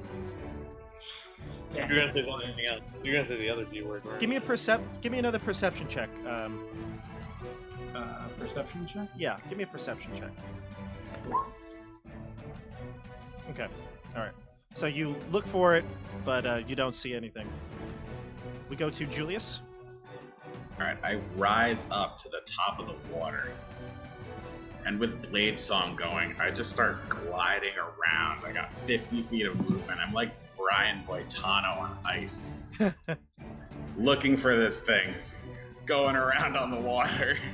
Perception check. Sure, I'll give you advantage because you're able to move around so effortlessly on the water. You can check many spots. 24. Oh yeah, so you see it. It was swimming underneath their boat, and it's gonna pop up on the other side. Okay. I'll make it visible to you. I will cast Toll the Dead on. Okay. I see you. Is the target missing any hit point? Yes. All right. Wisdom And roll its save, saving 15. throw. It's gonna fail. What's your damage? Sweet. So that'll be 12 necrotic damage. 12 necrotic. Got it. Has it popped up? It did. It did not, but he sees it under the water. Oh, okay. It's right there under the water. Okay, so 12. How much damage you did? 12. 12 necrotic. 12 necrotic. Gotcha. Okay. Great. So it took damage earlier. What did it take damage from? Your shatter? Shatter. So it's down to 23 now. Okay. Down to or take? It's taken 23, sorry. Taken 23. And then we go to the creature. No, that's the end of the round, right? That's the end of the round. Yeah. Roll another initiative check. We'll do Elias this time. I rolled a 9. 14. All right, group, you're up first. Why don't you whack it again, Stefano? I mean, Julius. Okay. Because it hasn't moved, so I still see it, right? Yeah. You want First, to use I'm gonna Toll the Dead again? I'm gonna use Toll the Dead again, but first I'm gonna like skate around like this because I'm freaking awesome right now. I look amazing right now. And I'll cast Toll the Dead. All right. What's your saving throw? 15? 15. Okay. Believe it's going to fail. Yep. 13 gonna fail. necrotic damage this time. 13 necrotic. Okay. Great. All right, so you've done a considerable amount of damage to this thing. And I guess you're the only one that can see it right now. Everybody else's perception checks failed. Can I also point in the direction? Yeah, you can Be point like, in the direction. Guys, it's right there. Okay, so you mark where it is on the map here for everyone. It hears. It looks like it. Reacts to how you just heard it, right? and it Mhm. instead of coming up like it looked like it was going to, it kind of just sits there and turns its head down.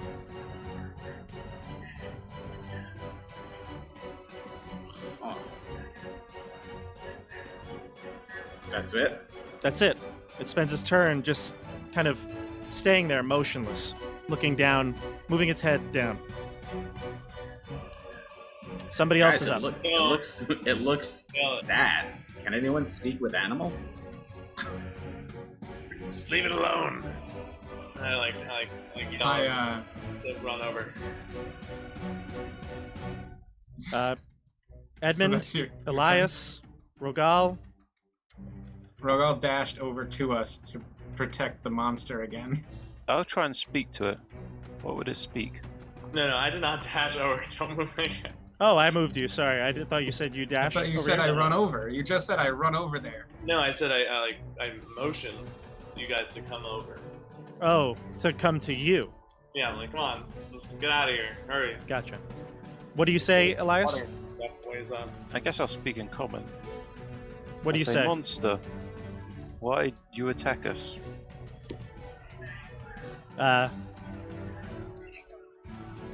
The monster will poke its head above the water. Now, fairy fire. Do you want to?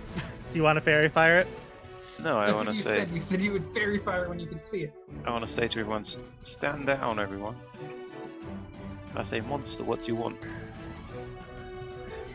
What is your story, monster? The monster looks hesitantly, eyes darting left and right, and then it pokes its full head up out of the water, and then some of its neck. So now it's about as high as, Julius standing there. And it looks and says, "Were you talking to me?" In common? In common. Oh my god. Yeah, I'm gonna say, I was monster. I am blessed of Lathander, his emissary on earth. Wait, this thing is talking and we can understand it? Yep. Yep. This is not a Dr. Doolittle situation here. I like Perhaps I can help you. wander over to it. Okay. Yeah, gather Cautiously. around. Luke will join as well and says he's actually going to stay behind Elias, but he's going to walk over to this side and stay behind. I'm also going to approach non-aggressively. The monster shakes his put head away and my weapon. the monster shakes his head and goes, "I just want to swim around the lake and eat fish." Are we're out of combat? Yeah. Unless you want to attack, you can attack at any No. moment. I want to point at the chunk in the boat and say, "Did you do this?" The monster lowers his head and goes, "Uh-huh. Yep."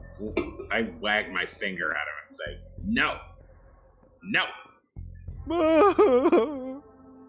Hey, it's okay. It's okay. Look, I dropped a dagger, I have it. and oh, you have it? I have it. It's glowing. I didn't. Edmund, what are you doing? Negotiating with monsters. Oh, look at you. Hey, if you want me to kill it, I'll kill it. Rogal, Wait! go. Let's. Fine, Everybody, Rogal. calm You're down. right, I can, Rogal. We should attack it and kill it. Rogal, can you're understand not. this, Rogal wants us people. to You're kill you. over I here. walk You're over. not People, helping. it can understand us. It lowers its head, so it's only its like eyes are sticking out of the water now, and it says, "Please don't kill me. I don't mean to hurt anybody." I don't want to I'm gonna- kill you, but my friend Rogal over here clearly wants to hurt you. We'll Why? try our best to stop him from hurting you. Under no circumstance will I let you or anyone hurt this poor creature. Why are you attacking the fisherman now, monster?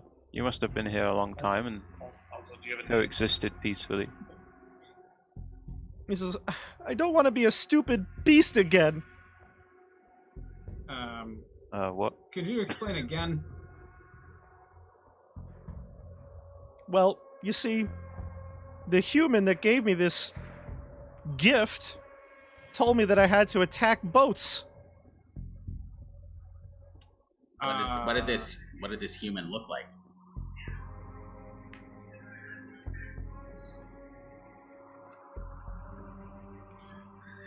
I'll tell you.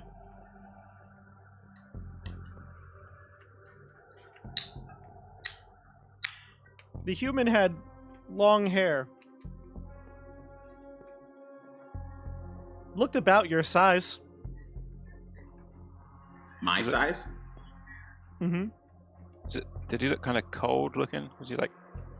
Say his name was Sephic. No. No. Male or female?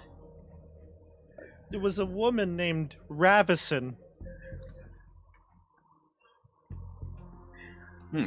She gave me this gift. I'm not a stupid beast anymore. So the gift of speech. Consciousness. Yeah, Perhaps awoken something within you. that's the word she used. Well, congratulations. Welcome to the world of intellectuals. I say, like, despairingly. Well, you see, if I don't attack the boats and the people on them, she said she was going to take the gift away. Where? How would she know? I don't know. Maybe she would. I don't know. That's a Where good point. on the lake did you meet her? You were being Uh, tricked. He says that he met her. Where did he meet her? Probably right around here. Can I do an Arcana check to see if I know Yeah. if we took this person out, if it would get rid of the magic? You can do an Arcana check. 20? Yeah, this person probably used the Awaken spell to give this thing consciousness. That's permanent. So, Okay. not gonna, most likely, unless there's some magic that you're unaware of, she would not be able to take this away. Okay, so I say, creature, as I say, I'm an emissary of a god. This awaken spell that has turned you into you cannot be undone. Once it is done, it cannot be undone. You have no fear. You Give don't me have a to attack Persuasion boats. check. Persuasion. I want to aid. I say, you're going to aid me, okay, because I have disadvantage, but that would make it normal. I have a +7 persuasion. If, Okay, but perhaps you want to chime in and help me persuade.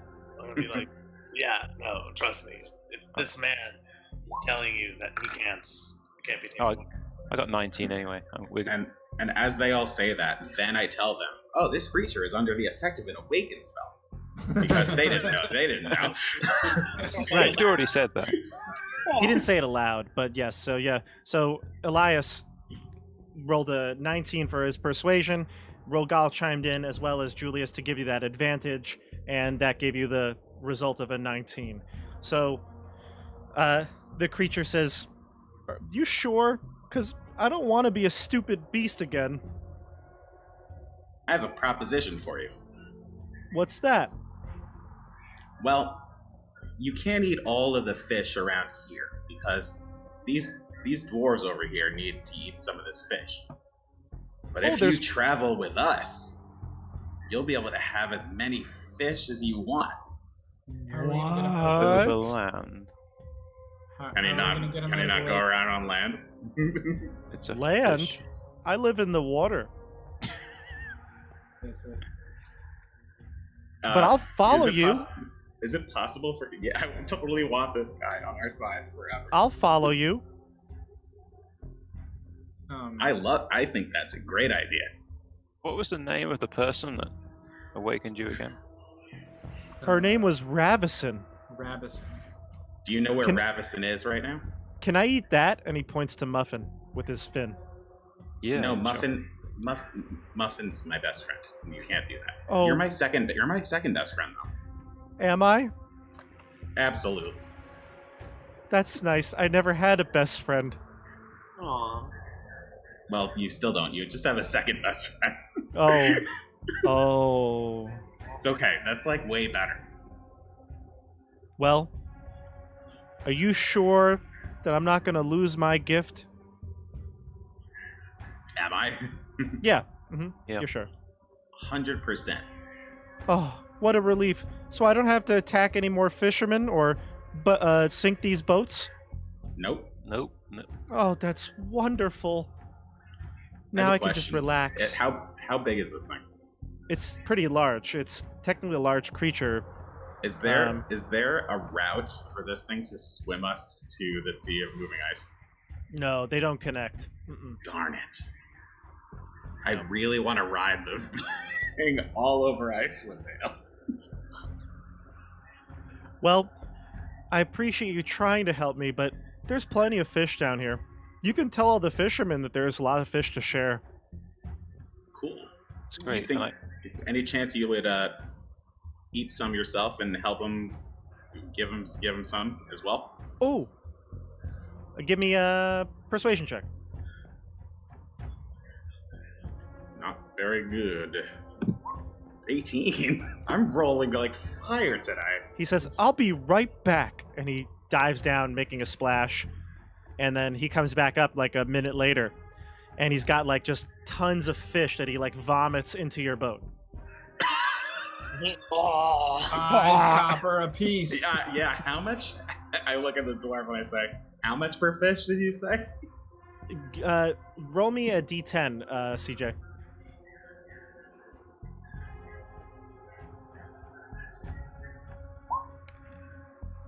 Oh. All right. Well, he's going to bring you 20 fish.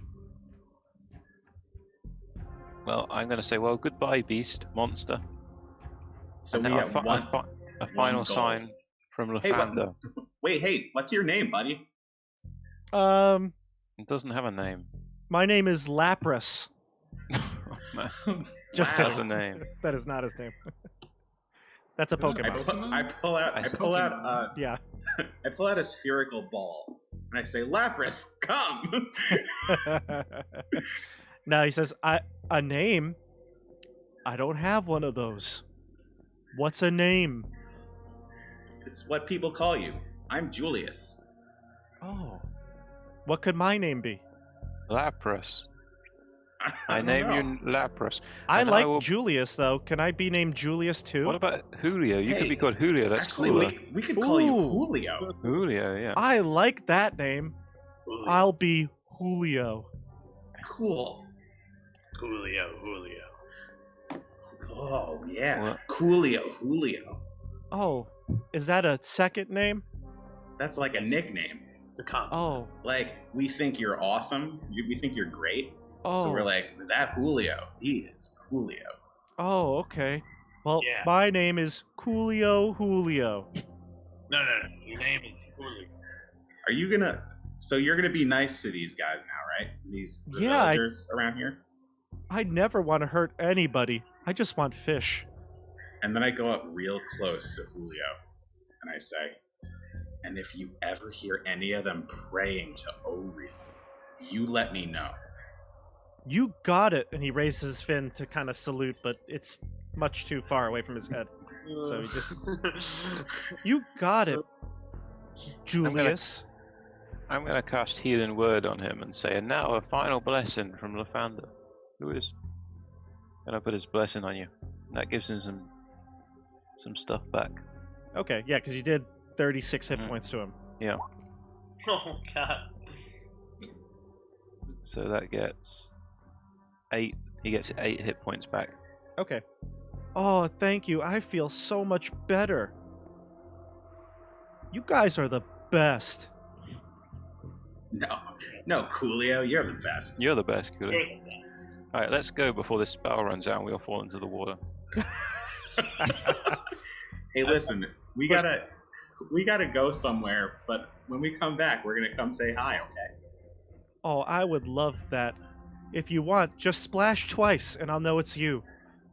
Awesome. What? That's Hey, what's your favorite kind of fish in case we come across? He just says, knucklehead trout. That's what I thought. He actually just says these ones, the one because he doesn't know what they're called. So he just says these ones, the ones that he dumped into the boat. It's 20 knucklehead trout. Have we ever seen another kind of fish in Icewind Dale? Yeah, they have other ones. It's Have we seen one? Look, I don't think they have salmon or anything, right? But like they probably have other trout-like fish. So no. I'm going to literally everywhere I go look for better kinds of fish for this guy. Could be marine biologist by the end of this. Cartography, every fish. I'm so happy that we made friends with Julio. That's actually cool. Yeah, well, I'll see if there's any other fish in Icewind Dale, but the knucklehead trout is life here, so that is it. But Okay.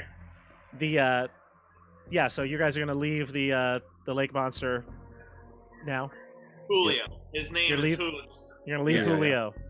Okay. I love how this came full circle completely at the beginning. At the beginning of the show, we were just talking about how cool the name Julio was, so perfect. All right. So everyone, you head back. Tally is waiting eagerly at the dock and says, "Did you find anything? Their other fishers said that there was a monster." Yes, and I hand her my notes. So what did you write down, or what did you? I wrote down its name is Julio. It wants knucklehead trout. It talks, and it just wants to be left alone. It looks like it's another wakened plesiosaur. Oh, and it also brought us these fish. I showed them the 20 fish. It's a reptilian-like creature with a long neck, flippers. So you describe the creature and all that, and Tally just looks confused, but thanks you for the notes and is going to make heads or tails of them soon. Grinsk is happy because you have all earned, what is that? How much fish? 20 times?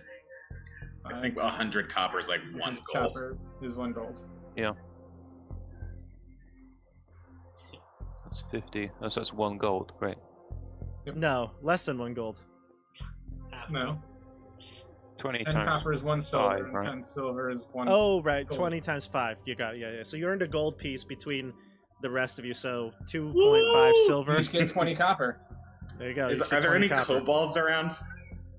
No Oh. kobolds around. I'm Darn it! taking my I 20 wanted to copper. give that. I wanted to give him the gold.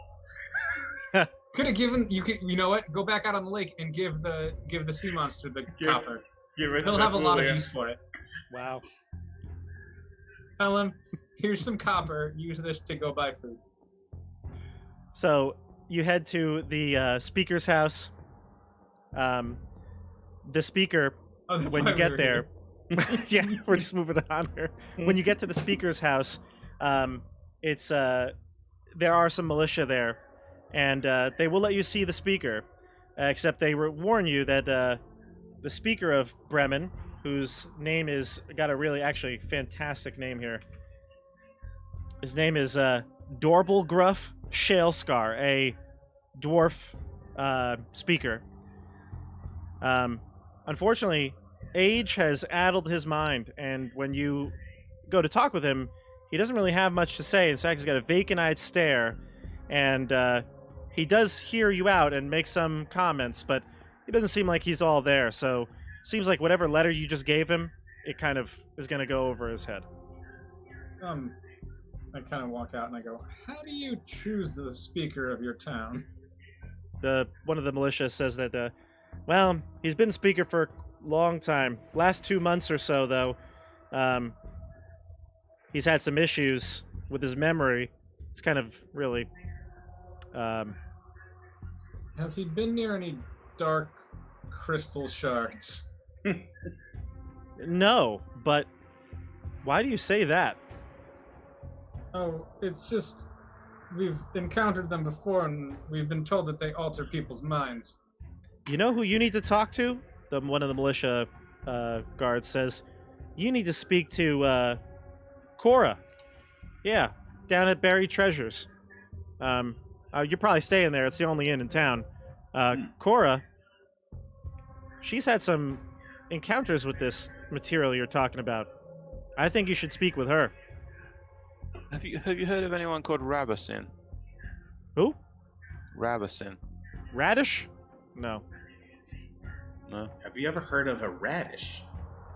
Well, yes. Delicious. I agree. But I don't understand what that has to do with this weird crystal-like substance. So you'll give the Me speaker. neither. You'll give the speaker our note. Oh, we Yeah, talked actually, to them. you could give it to him, but again, doesn't have much to say. Would comprehend languages allow me to understand the mumblings? What they mean? Of the speaker, If they mean anything? it's common. Okay. Yeah, it's common. So I would just think that it's a memory. Or a Yeah, he just issue with seems it. age-addled, is what it says here. Okay. Yeah. But yeah, so you speak to Cora down at the buried treasures. That's, if you've seen that, she's seen some of it too. She's got some sort of story about her kid. Interesting. Yeah. We'll be certain to talk to her. We are staying there the night. Alrighty. So I think with that little nugget, we'll leave it there. That is the lake monster, everybody. Julio. So Julio. next time, Julio. Yes. Well, that's the title of this episode, Lake Monster. Oh, okay. Oh, okay. So I was addressing him by his correct name in the beginning. Right. That's how the book titles this encounter. But nonetheless, you've befriended Julio, the lake monster. You have stopped it from attacking creatures on the on Mayor de Walden, and you're one step closer to the Dark Duchess. Next time, I assume we'll start with you getting to the Buried Treasures Inn, see what Cora has to say, but then the plan is to head off through the tundra to the sea-moving ice. Am I correct? Yes. Yeah, I'll probably have a long rest at the inn and then go out in the morning. Correct. Yep, that sounds appropriate. All right. Everyone, just a quick announcement. If you're watching this stream and you watch my videos, this Friday, we have our very own CJ and Stefano joining me for another Candlekeep Mysteries. This time, it is the 16th level adventure, Xanthoria. So that should be exciting. Boy. Come watch us all make many, many mistakes with the rules and see if they can stop whatever this 16th level problem is. When you get 16th level problems, you need 16th level solutions. We'll see if they have it. Or Fireball. At 16th level, Joe, Fireball, I don't know. Maybe sunburst. Yeah. Well, we'll see. They're making characters. We'll see how it all pans out. That's going to be this Friday at 8 o'clock. We'll see you there. See you on the tabletop, everybody. Bye.